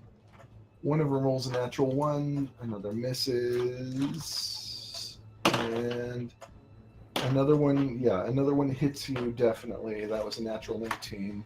Whew. No, it's not a 20. That's going to be 13 reduced to 6 slashing damage as it reaches out and grips at your midsection with its claws. Let's see. Those ones are pretty focused on you. This one is going to move forward past the other ones and attack Zafine, who is closest. And it actually misses with both of its attacks. Nice. So Zafine is safe from those. Whew. Did you put up Fortress? What's that? I was wondering if Josephine put up her Feather Fortress. No, I used my bonus action to give Rin the Oh, fractal that's right. pulse Okay. die. Which helped me escape. That's what I was gonna do, but I was like, I'm gonna do that. Cool. I just wasn't sure. I remember talking about it. But... It will be Mouse's turn next. I once again will be back. I'm sorry. Woohoo! Drink break. Good. Everyone scattered. You're good.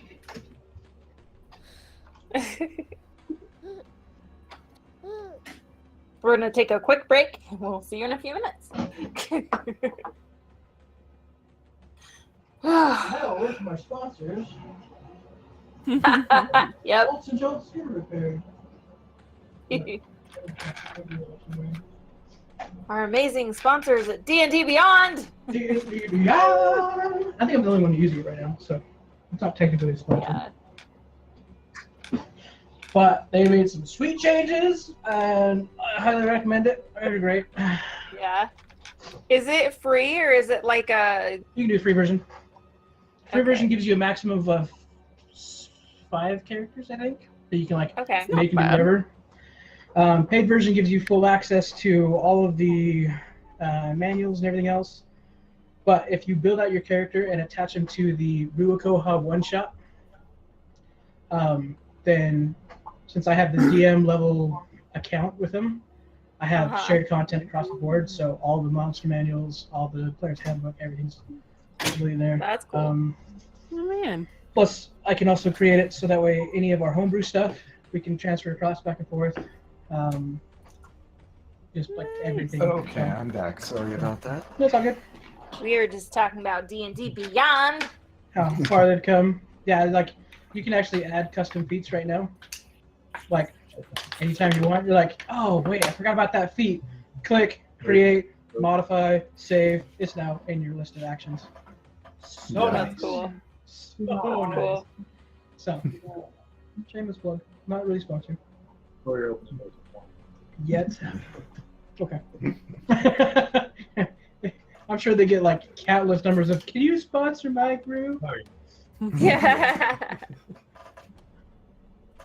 Be sweet if Because it the is. sooner heal the Can I say you sponsor? Mouse's turn now. Woohoo! I'm going to use my crossbow Nice. and hold here and then and just put the spell.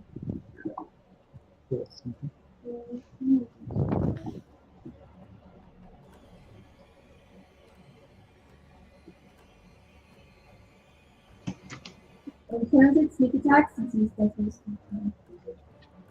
Yeah, you get sneak attack on that. Yeah, they're all pretty preoccupied.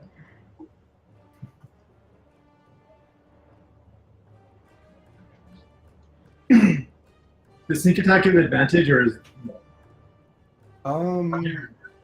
Sneak attack only applies when you have advantage, and I'm granting advantage from basically flanking in a sense. They're occupied with Tamati. So yeah. You're welcome. Okay. Also on D&D Beyond, if you're going to create a bunch of characters, and the Tyrileth character, the Ruko one-shot characters are counting against you. You can release control. I'll take them back. So. Okay. Anyway, like I say, if you want to, if you don't want to, doesn't hurt my feelings. Yeah. I think it's super fun. American. They came a long way on their actual stat sheet too. We had this discussion. I'm gonna throw Yep. my dagger. It's the scrunchie. You can take off the scrunchie. Actually, bonus action. Yeah. And then throw it over and see what happens.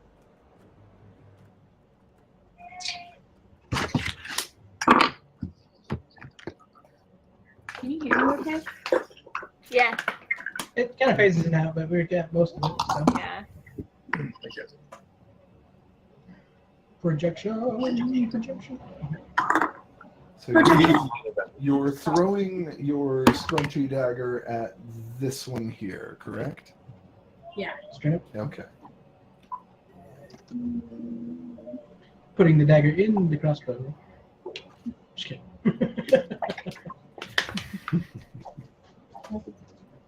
So I got 12 plus.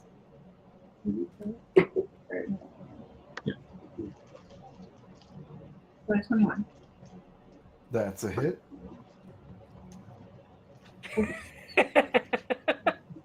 Alright. Fantastic. For 9.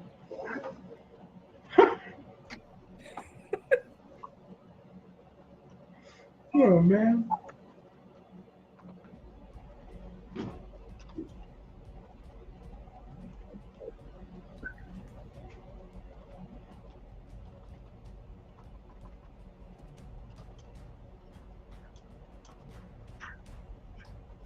That's it.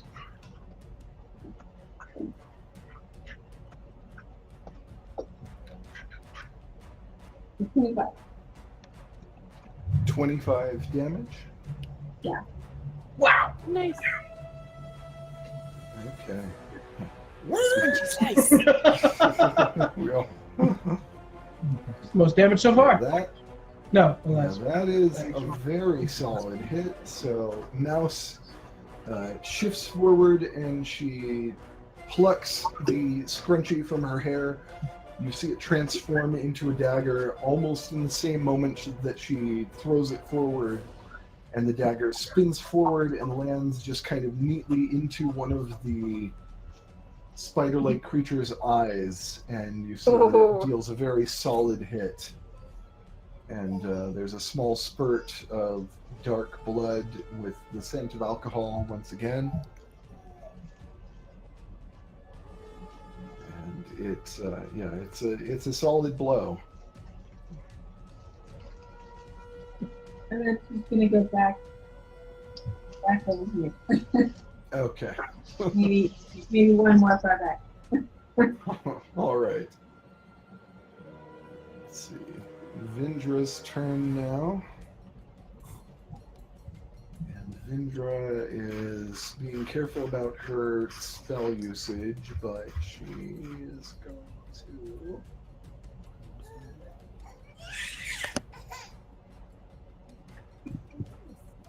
Yeah, she's going to make another firebolt attack at this one just nearby Tamati. That's going to be a hit. That's a natural 19. Hooray. That Some sweet timing on this is- music. Yeah. 27 to hit. That's a hit. Great, love it. At her level, a firebolt will be 2d10.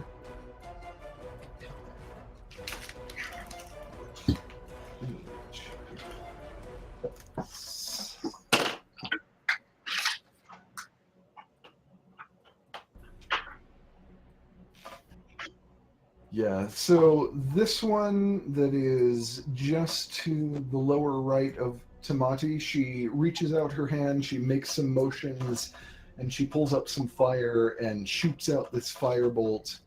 And this one is completely consumed by fire. There's a small explosion as the puffs of alcoholic fumes around it just are consumed, and it just kind of and you see some small chunks of like basically crab meat just go flying, and it is just gone. Ooh. Yeah. I'm just holding my mouth open toward it. He was like, "Ooh, that sounds Arr. good." Yeah. And Vindra moves a little bit forward, and it is now Zephine's turn. All right. Then I am going to. Okay, I have an idea. I think since seeing them react so much to fire, I don't know if I have enough time to do this on my turn. I was thinking I could use. I have oil. I have a flask of oil, and I was thinking I could put some of that oil on my short sword and light it and try and Okay. stabby this one in front of me. Okay, didn't you also pick up some alchemy? Yep. You I have have 3 vials of it.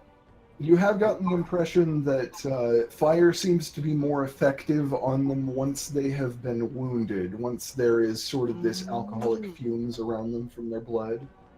Oh, But, okay. when they're unwounded, it doesn't do a whole lot, but once they're wounded more significantly, it does more.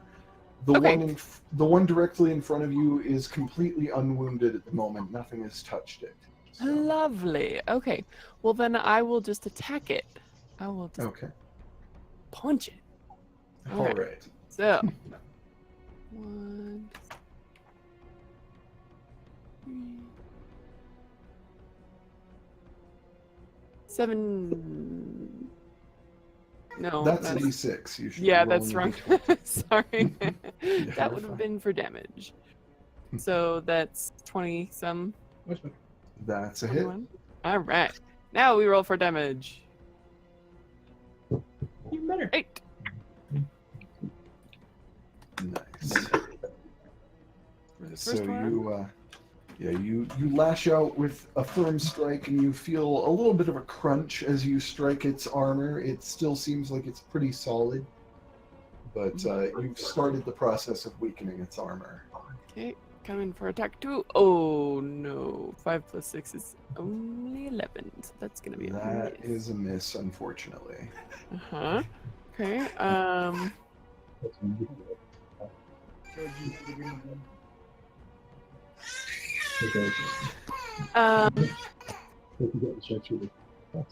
So those are my attacks. For my bonus action, I am going to bring up my feathers to be in a feather fortress.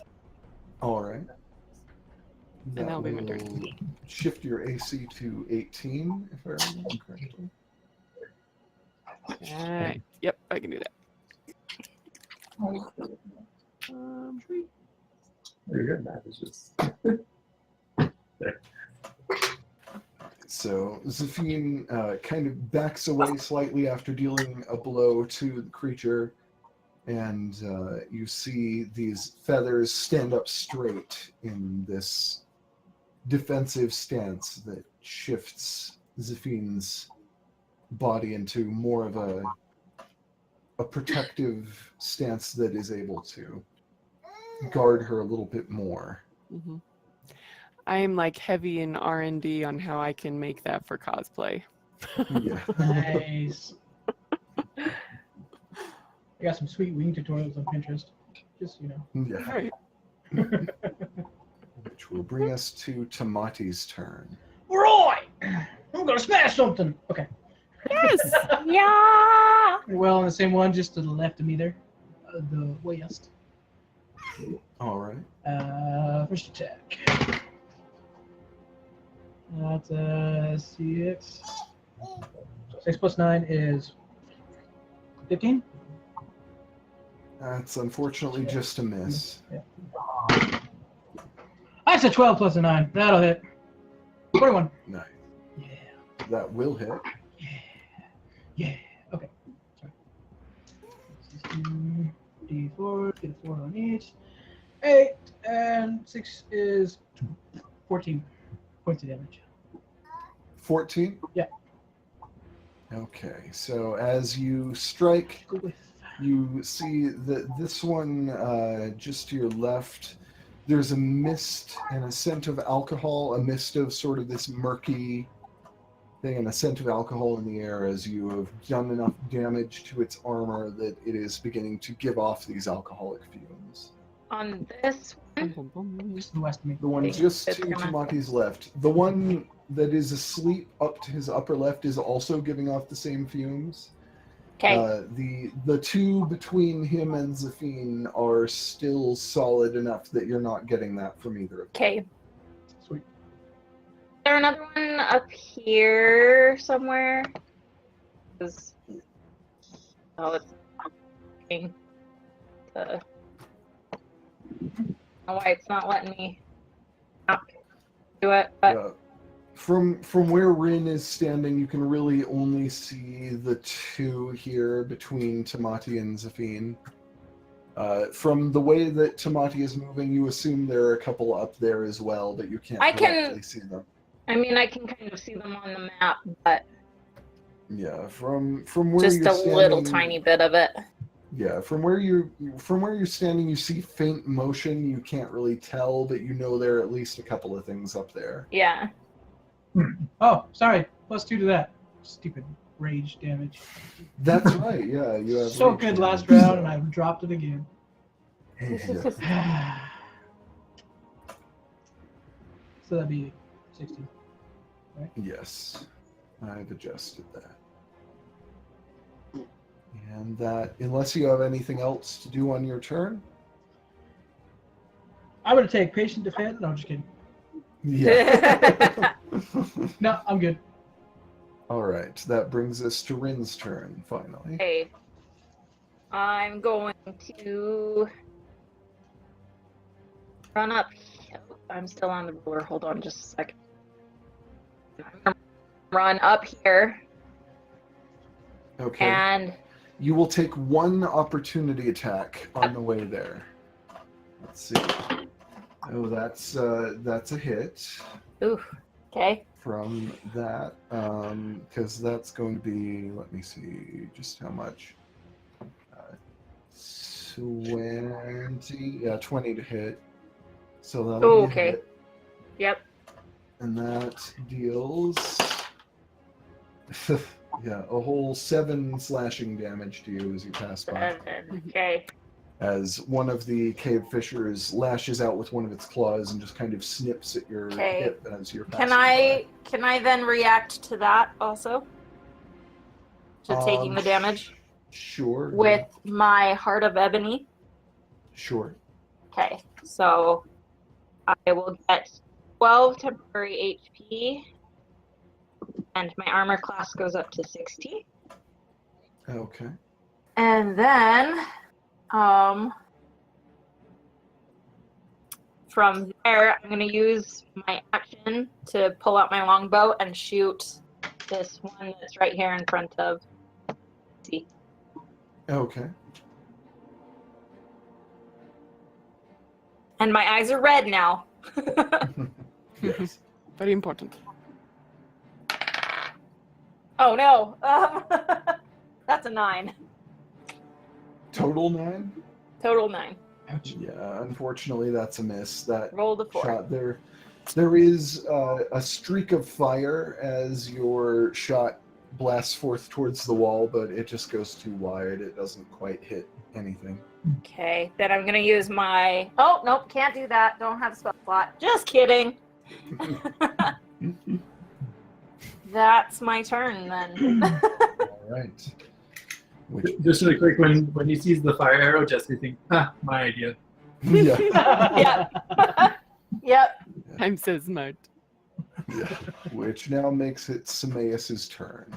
I'm applying the tricks you taught me to do. Freaking hit something. Yeah. Hey, my man, you're doing all kinds of stuff. Yeah. Okay. That one, sharpshooter, spending another grit for advantage. Okay. Yeah.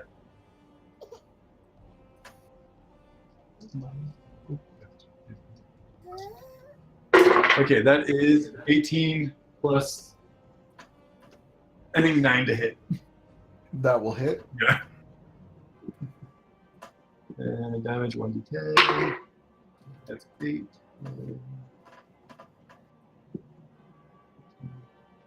23 normal damage plus 5 fire damage. Nice.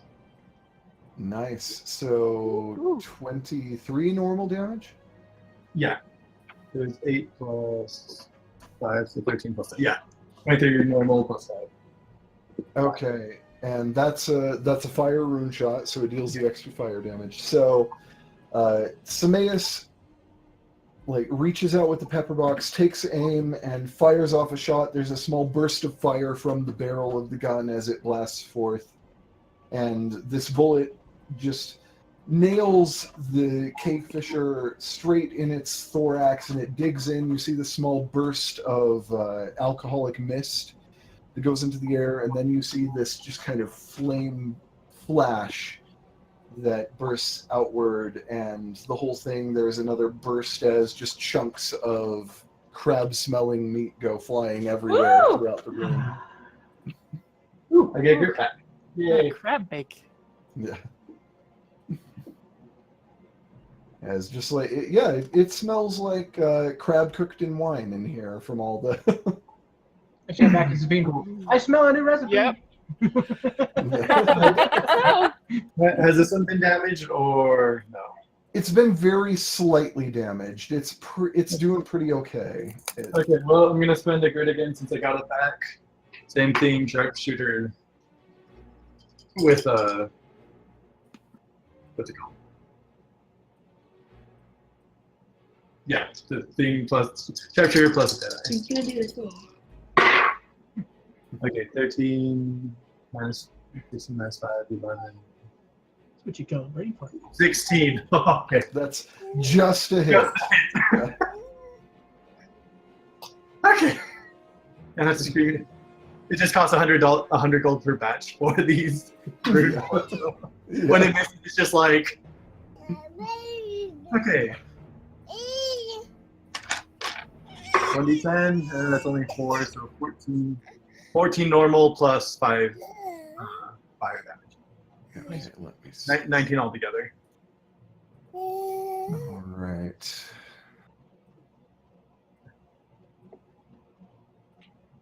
Yeah, there isn't the same burst of alcoholic mist from this one.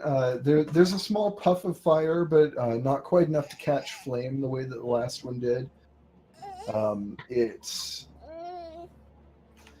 It distinctly, it looks like this shot would have missed if this one hadn't reared back at the very moment that Sameas was firing. And it nails it pretty solidly. It looks like there's some pretty solid damage to that chitinous armor, the chitinous natural armor that these things have. But it's still not quite within the range that it is as flammable as they are once they reach a certain point. So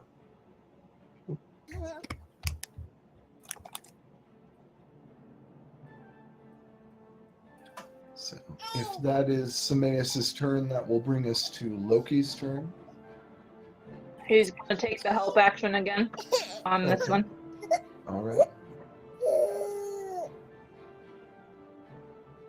Which will bring us back to Jasu's turn. I feel like Jasu and Sameas always act within one or two initiative of one another, so that Chris is always expected to be around for everything.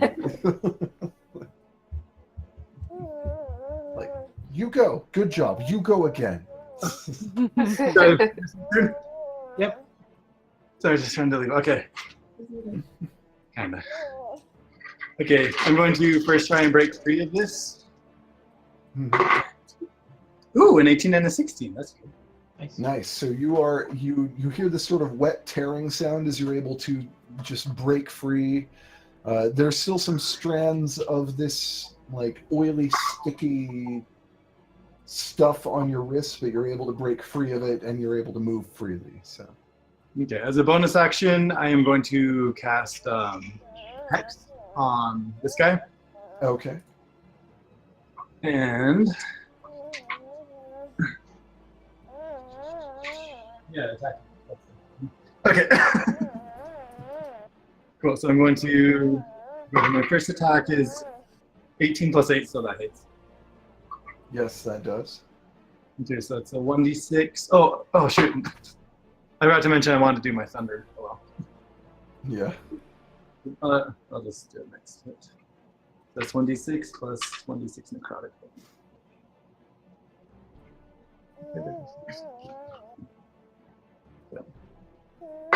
Okay. Two damage. One normal, one necrotic. Oh wait.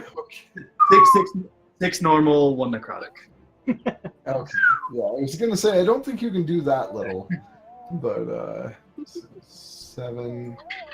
Yeah, it's this one's looking really rough. It is like its armor is all cracked and damaged, and it's just kind of crumpled in places. It looks like it's kind of some of the legs are twitching where it's trying to move, and yeah, that one's in bad shape.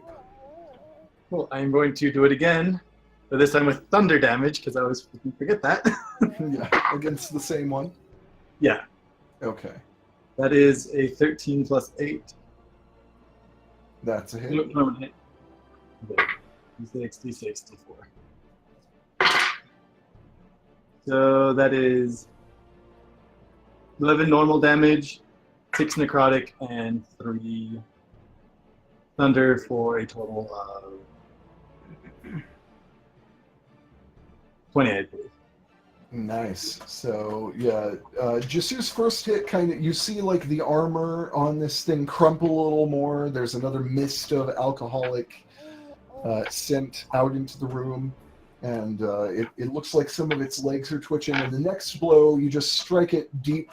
It looks like you were originally going to like strike a palm strike into the creature's forehead, but it kind of rears back, and you end up just sort of thrusting your fist into the creature's mouth, and it just kind of like into it. And the whole thing with the force of it, this cave fisher, it is like it just kind of like it just like tears apart and just kind of is bursts backward from you as you strike it. And for my movement, I'll do 5, 10, 15. Just go like right here. And that's my turn. Yeah. You do not take an opportunity attack because that one is asleep. All right. So that now makes it the cave fisher's turn, the one that is awake that actually gets to do anything. Is going to try to lash out once again at Zafine. It's not really aware of Jisu moving closer to it. Mm-hmm. One of those is a natural 1, and one is a natural 20. So Well, that's a crit fail and a critical hit. So it deals with the one hit that it deals. Let's see. 19 slashing damage. oh wait, what does my Feather Fortress do? I'm trying to remember. Feather Fortress increases your AC, but a critical hit auto hits one way or another. Right, got it. Got it. That's right. Yeah, so it's 19 slashing damage to you as it reaches out with one of its claws and manages to catch pretty firmly at your waist. And you feel the sharp, hot pain as it rips at your waist. The other one is still just kind of asleep up there. That makes it Mouse's turn.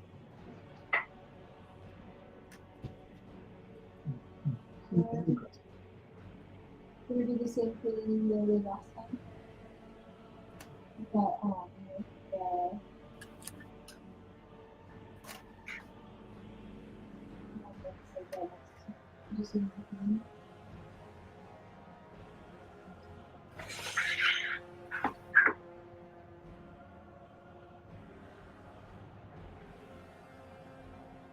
Do I have to? Can I stand like in the same square as? In the same square as well. Like, if I wanted to stand next to, these are 5-foot squares, right? Can she be in the same square as the maze? Yeah, you can stand there, but you can't end your turn there. You have to end your turn in a different space, but you can at least move into the same space as an ally during Okay. your turn. So. So I am now standing there. Can you see Okay. where I am? And I'm gonna do the same thing as last time.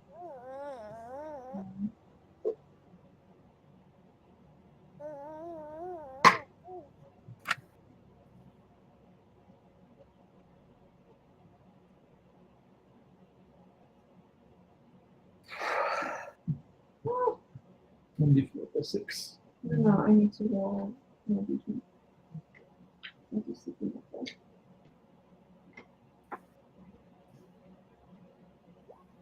$24.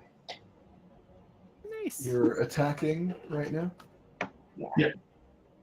Okay, that is a hit. Mm-hmm.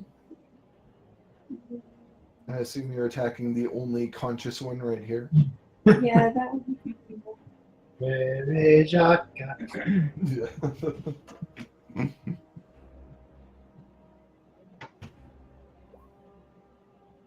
So 70 plus 100. Oh, jeez, yeah. Are you throwing a dagger? Is that what you're doing here? Yeah. This Okay. person probably came back to me sticking up those. That one. Yeah. So, yeah, Mouse moves forward and throws a dagger just squarely as this particular cave fisher is rearing back to try to snap at Zafine again, and this dagger just goes straight into the creature's maw, and it just kind of freezes up. You see a few twitches, and then it just slumps to the ground, dead and motionless. Ooh! And your dagger returns to you.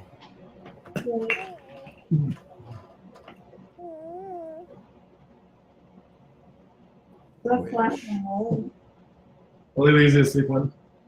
Jesse just Yeah. says, "Hey guys, want to learn pinata?" Yeah. And Mouse is done there then, I believe, unless you have anything else you want to do. No. Okay. Vindra runs forward and just kind of holds her hand out and uses the same firebolt and gets a natural 20. And, Boy. I think we're done you know here. what? Yeah, I'm not gonna roll damage for that one. This one just there's like it just dissolves into Sweet. that is the end of this combat. Excellent. Yeah, there's like stuff on these creatures that are like worth money. Oh yeah, They Oh, yeah. are worth money. the blood is all I- alcoholic and Should I be like taking body parts and stick them in the bag? Or, like, Methodically. I want to inspect the meat of these guys using my gourmand inspect food skill and see if what kind of is it ready to eat or is it like cooked or The ones that were it's killed fire. with fire of any way, there's definitely functionally it smells kind of like crabs cooked with wine. It is actually cooked enough to eat, and yeah, it's. How many it's of them did we definitely- not kill with fire? up to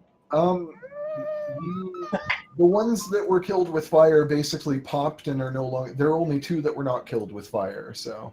so there's Okay. splatter. Yeah, there's And a bodies. bunch. But yeah, there is this scent of crab cooked in very strong wine throughout here. There are chunks of shell, like this thick shell that you can see everywhere. And the shell is faintly iridescent. It's white and pale, very like it kind of shines in these colorful ways. The chunks of shell can be taken. It probably has some value. You can smell alcohol. You can smell this cooked cave fisher meat. And yeah, it's those of you who know anything about cave fishers, those of you who have had any experience or who have spent time with dwarves or anything like that, you know that cave fisher meat is definitely edible. It's actually pretty delicious. That's probably part of the reason they were kept here.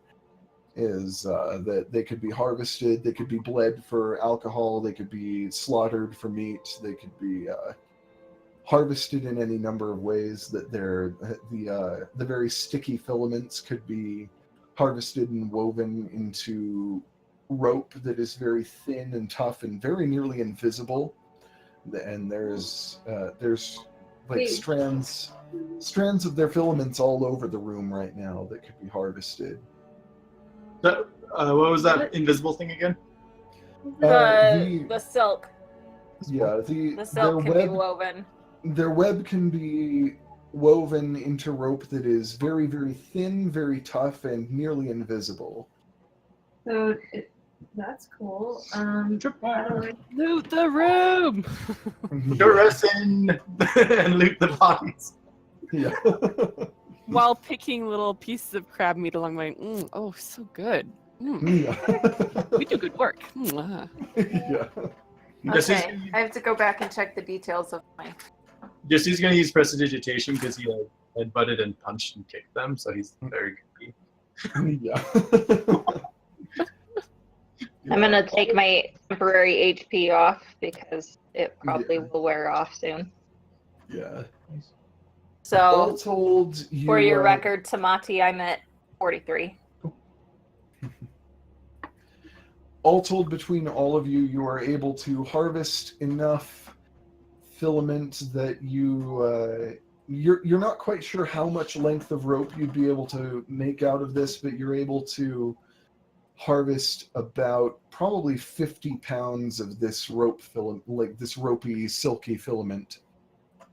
And you suspect you'll be able to get some very good rope out of that when you actually have time to spend the effort crafting that. Go over to the wall and find a spot where I'm not going to stick and sit down. Okay. Yeah, you can see that there are some eggs in the room as well that presumably whoever was farming these creatures was trying not to harvest them too quickly to make sure that they maintained a pretty stable Look on that livelihood. Yeah, a pretty stable population of them. And there's some eggs in here that will likely be... You don't know how long it takes cave fisher eggs to hatch, but they appear to be viable, that they would be able to hatch into other cave fishers. Sweet. Cool. And yeah, the filament, the shell, I'd say you're able to harvest probably a total of about 10 pounds of shell. You're not sure what you'd be able to craft out of that, but it's like it's shiny and it's solid, so you imagine it's probably valuable to some degree. 10 pounds of shell into the bag of holding. Yeah.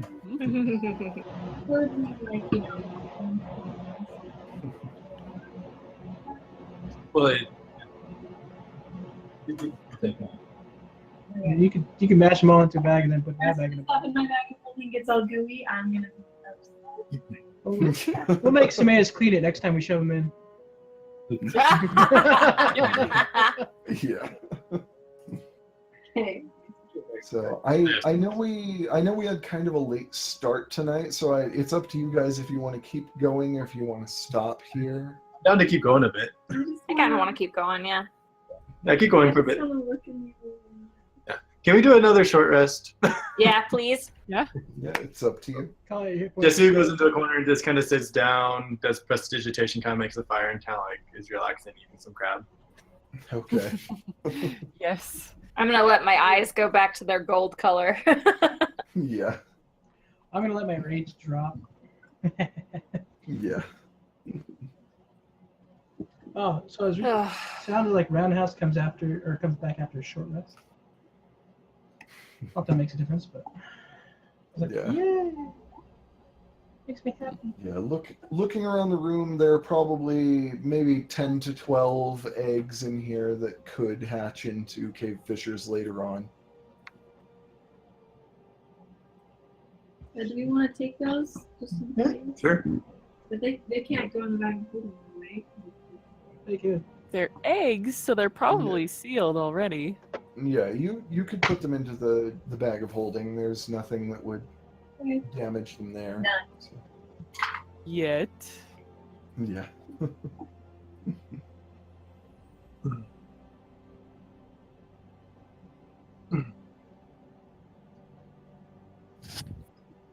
I want to go over and look at this door Okay. after I rest for a little bit.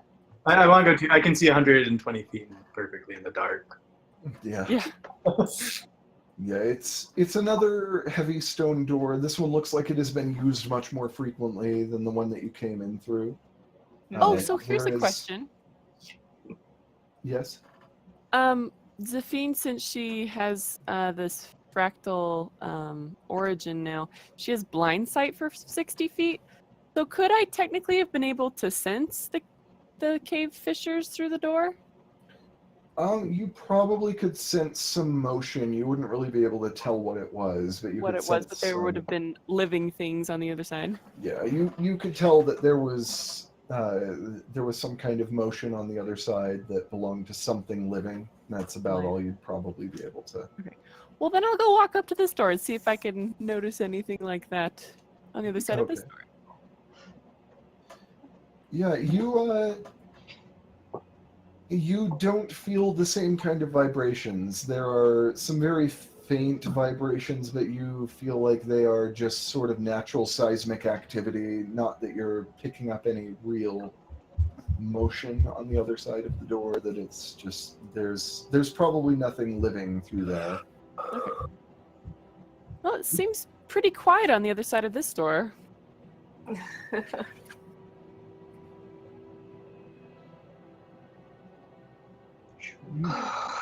Probably be okay going through it. Does it appear to be locked or? No, there's a mechanism here that opens it. It doesn't seem to be like it hasn't been at all tampered with. It looks like it's been used much more frequently than the one that you came through previously. A good wall.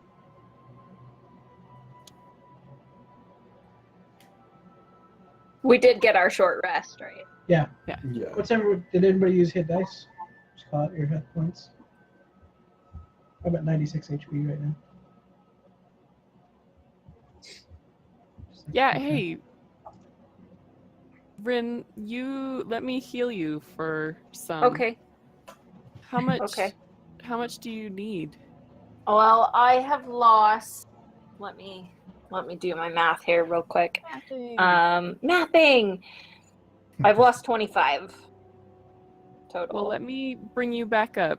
Take that Okay. 25. And Thank just you. how many do you need? I took some hit dice, so I'm down 14. Okay, take the 14. Oh, thanks. Hmm. Actually, yeah, Mouse might need it. Yeah, I'm trying to get down to her too. How many do you need, Mouse? You're at 43, so I think you need 11. Yeah, 11 is Yeah. 11. Take that. Sweet. Thank you. Mm-hmm. Absolutely. See, when I take damage, I take a lot of damage. Sure. So that's everybody up to full. Dismissed need hit points. I still have a health potion if someone needs it too. Is Dismissed at full, Chris? Could I take that? The Mouse Sure. is Sure, I'll give you that. Cool. down. Oh, I'll give you my last healing potion. 14? Okay. Mace is down 14. Let me I'm only find down it on my 7. list so I can erase it. 16. You're Sorry. 16. And that's a Oh, he's 2d4 down 16. plus 2. +2, yep.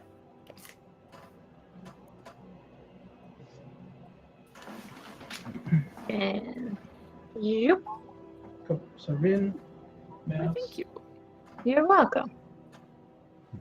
So Rin, Mouse, Jasu, you're all at full. So Mace is down Yep. 16. I'm down 7. Zafine, where are you at? I'm just at 34 of 58, so. Or 39 now.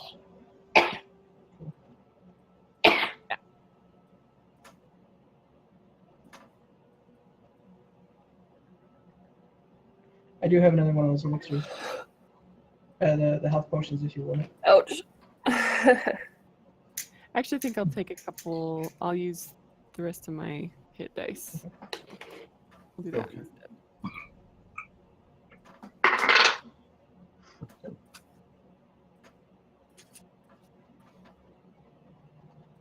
Yeah, I'll give some Mace hit dice too to heal him up during the short rest. That's 10, 12.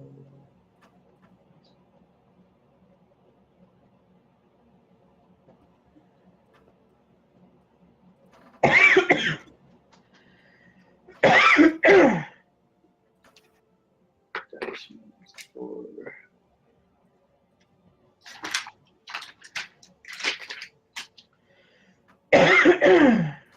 That's a little better. What are you up to? Okay. I think we're all pretty much healed then, right? For the most part. Press Alright. on. Zafine, what are you up to? 50 58. 50. I'm pretty good. Okay. So Mace, what was Oh, final count? he's 68. Okay, so he's how much is he topped out now? Is he full HP? No, he's down 2. Okay, perfect. Cool. Keep a track. Oh, and David, remember Vindra has one of those temporary healing elixirs. Yes, I had forgotten about that, but I'll try to keep it in mind. Doesn't Jason? Yeah. All right.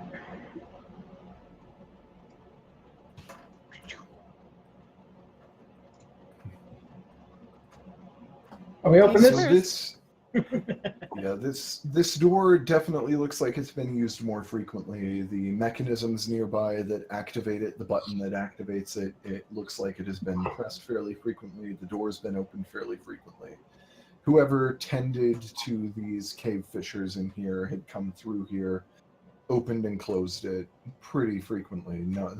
Frequently enough that there was no chance for any of the cave lichens or fungi to grow on the door in the same way that the other door you came through had.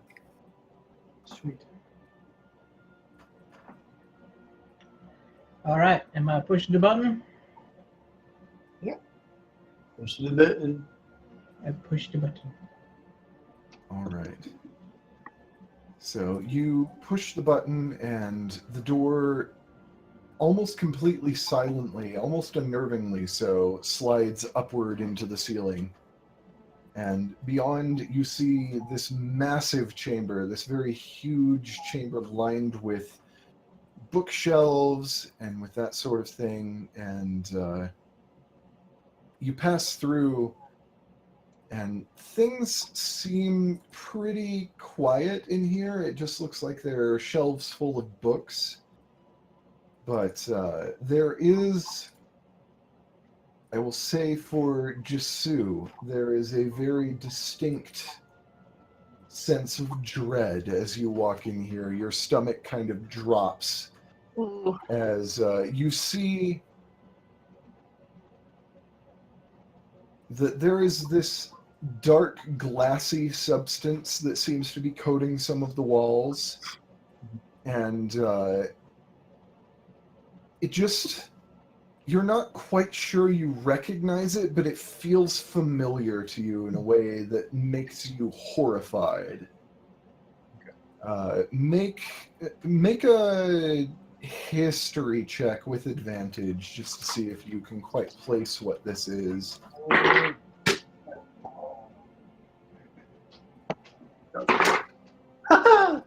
A 6 and a natural 20. Nice. Woo! Yes.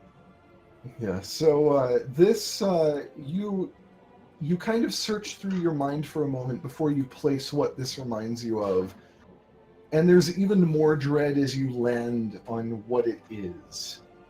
And you very quickly recognize that this dark, glassy substance that seems to be lining the walls here, and that seems it's completely consumed a couple of the bookshelves, to the point that you can still see the books in it, but you wouldn't be able to reach in to pull them out. And you recognize that something about this just feels to you like it just screams illithid.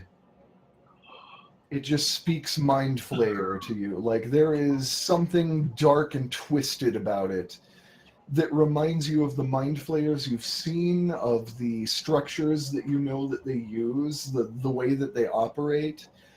Like everything about it seems like this is something Mind Flayers would use. It does also oddly look like it is coated in a thick layer of dust, though, like nothing has touched it, in a way that is unusual. Mind Flayers usually, if nothing else, they keep their surroundings Should put Mind clean, Flayers in your backstory, question mark. but it doesn't look like it looks like Mind Flayers are involved somehow, but you're just not. It doesn't look like it's been touched in a way that you're not familiar enough with Mind Flayers to know exactly how they operate, but you are afraid of them enough to recognize that this seems like it has been left alone for some time. And there are just these full shelves of books, some of which have been partially consumed by this glassy substance, some of which are completely free. And in this huge room, you can sort of faintly even hear the echoes of your own breath. You can hear this sense of space, this sense of presence, and you're not sure if there's something here or if it is just your own paranoia that you are sensing, but it feels like you have a hard time feeling alone in this place. You feel surrounded and you feel paranoid as soon as you step into this room. So I'm going to tell everyone back into the room. What? But it's a library. Back into the room. We need to talk. Okay.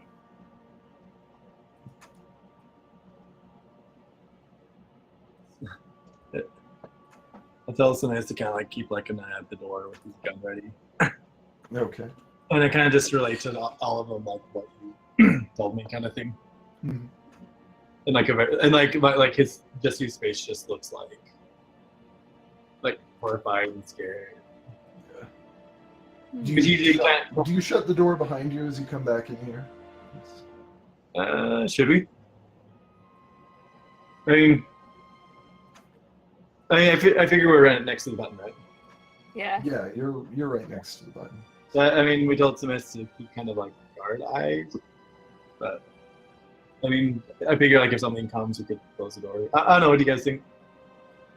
Just he's more just frantic and like trying to tell everyone, so someone else wants to. Yeah, I would say if we're going back to talk, I don't want to be ambushed by something, so I would close the door. Especially if they're going to hear us because it's so quiet you can hear yourself breathing. Yeah. We have to talk about what's going on. Hopefully nobody hears us. I mean, this is whispering, like. Sure, yeah. But if you can hear your breath echo, it's going to amplify no matter what you say. So yeah. I would shut the door. Okay. Yeah. So he shut the just door behind you. He relates all that information. All right.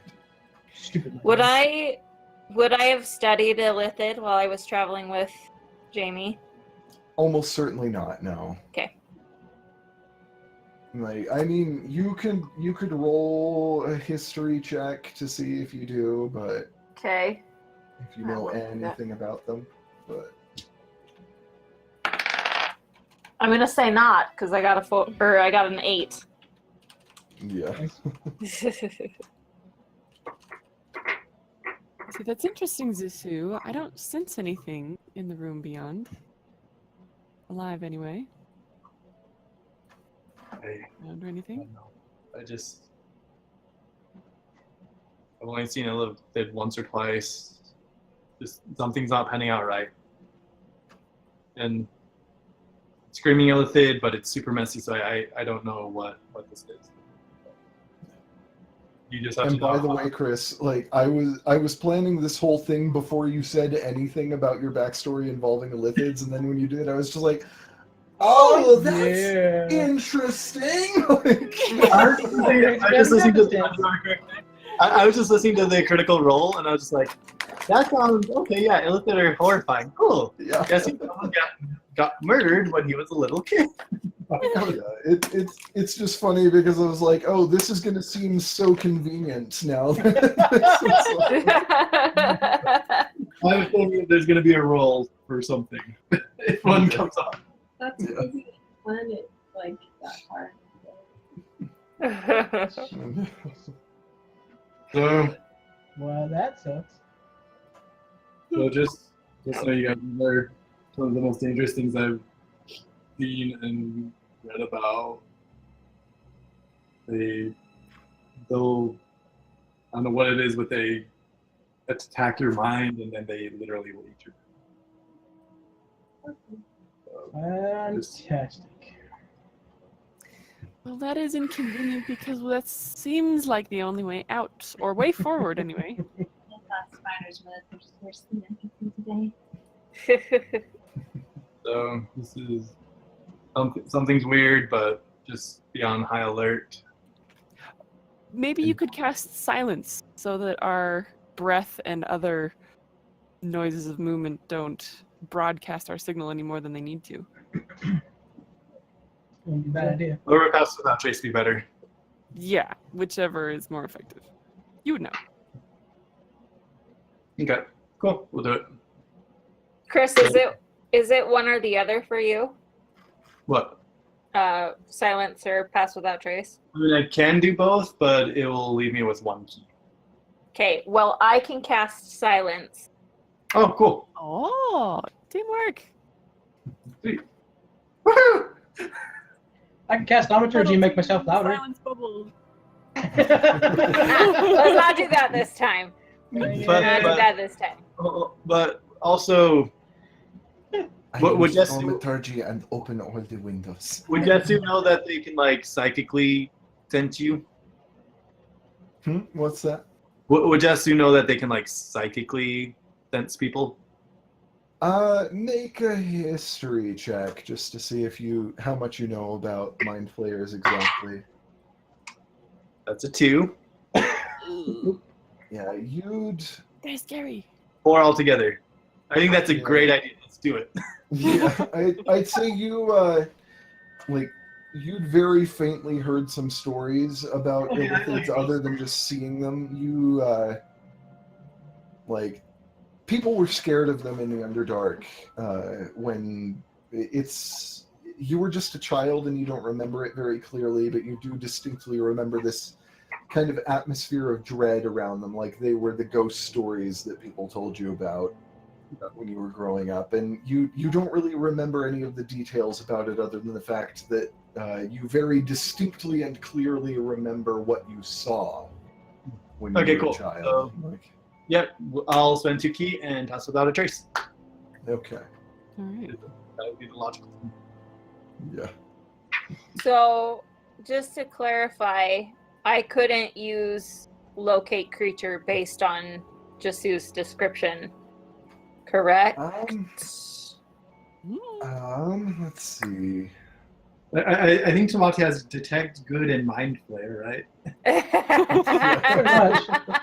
That detect mind flare spell, you know.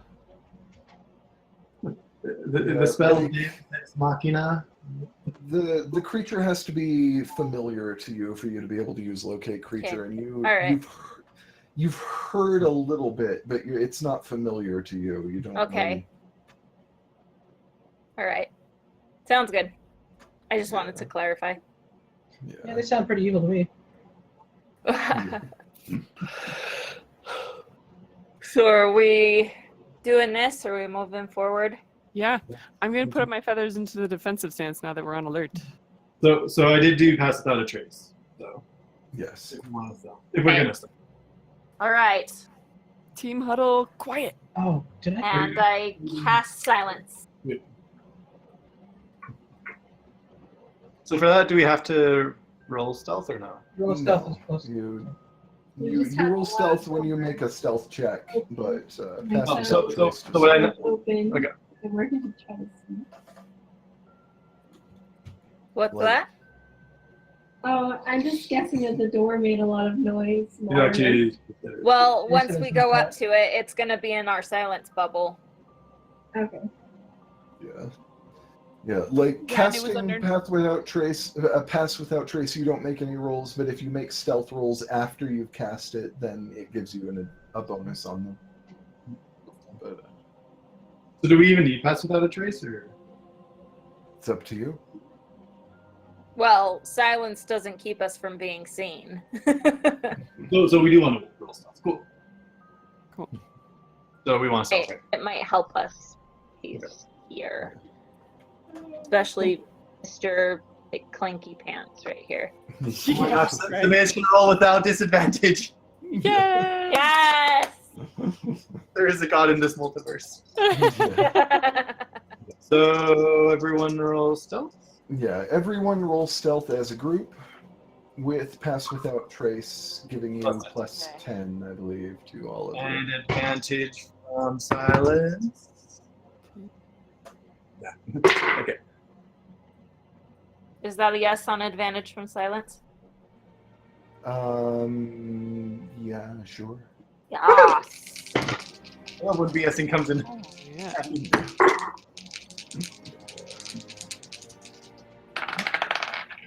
Oh, I'm glad I had it. Wow. Wow. Okay. So it's a plus 10 because of. So 20. Yes. I got 29. Nice. And then. Let me show you all my rolls. So I got this one. And I got this one. Oh, nice. So, Yeah. so Shara, I rolled a 5 and a natural. Nice, Daniel. Ooh. 39. So I'm glad I had advantage because I'm dancing and nobody can see me. This is great.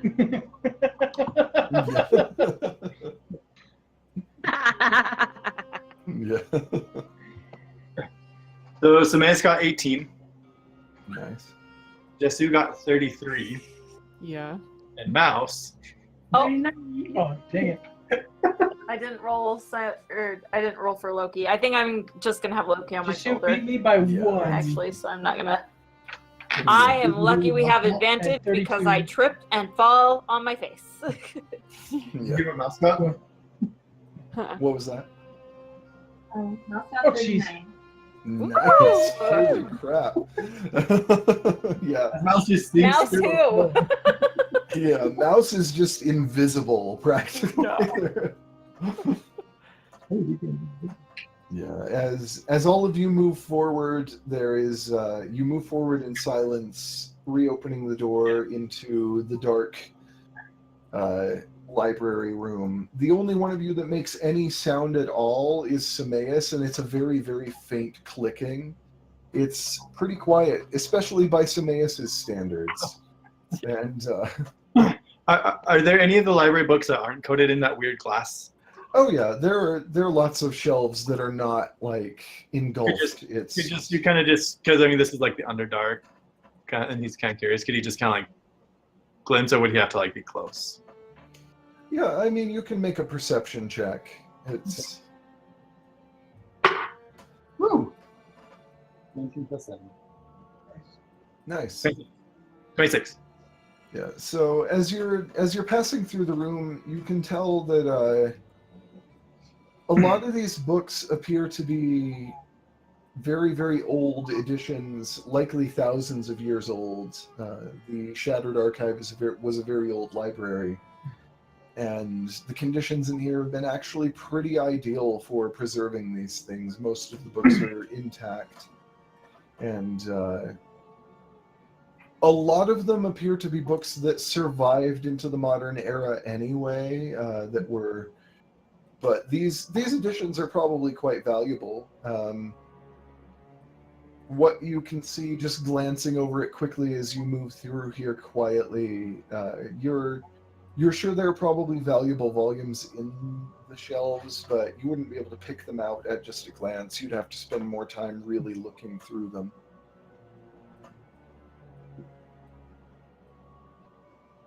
But you can see on the ground there are a couple of paths that lead through the dust that has gathered down here. There are a couple of paths that are clearly visited more frequently where creatures have crossed, and you can see that these paths lead down to the southeast.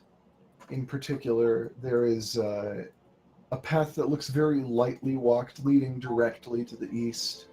Some that lead up to the north, like to the east, and then through a northern room, kind of right over here. That where the dust is not gathered as strongly because there are some footsteps that have passed through it. They look about probably dwarf size to you, if you had to guess. So probably the prince, the like paths look dwarvish size. Yeah. Okay. So probably Duragar. Mm-hmm. Yeah. You can make a history check to see if you actually know anything about Duragar. Okay. With disadvantage. They're not commonly spoken of on the surface. Sure. 9. Hmm. Yeah, you don't know anything about the Duergar. You don't really know that these would be associated with Duergar. You just think these look about probably dwarf size to you. They look dwarf size. About the size of a dwarf. How big are these? What did you say they were? Illithid or something? Jisu? Just so you know, because he saw one physically. Yeah, you've seen them. They're around human sized, or like they're medium in size, so they'd be medium human size.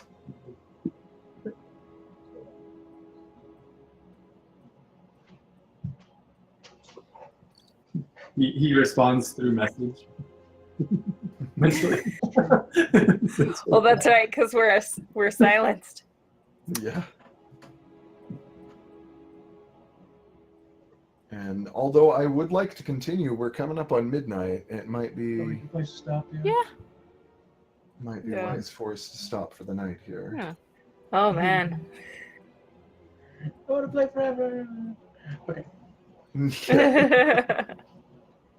I know, especially where we didn't play last week. Yeah. Oh, good.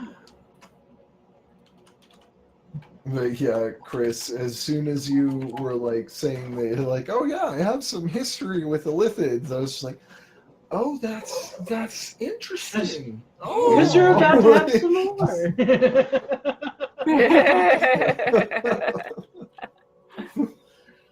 Just like, I'm not going to give anything away about what's coming up.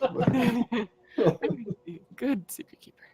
It's like, man, I sure hope we don't run into any Illithids. That would be I ain't terrible. afraid of no ghosts. Yeah. Terrifying. Oh. Ah! Sweet. How I I'm feel going to right send Craig away. Adios, Craig.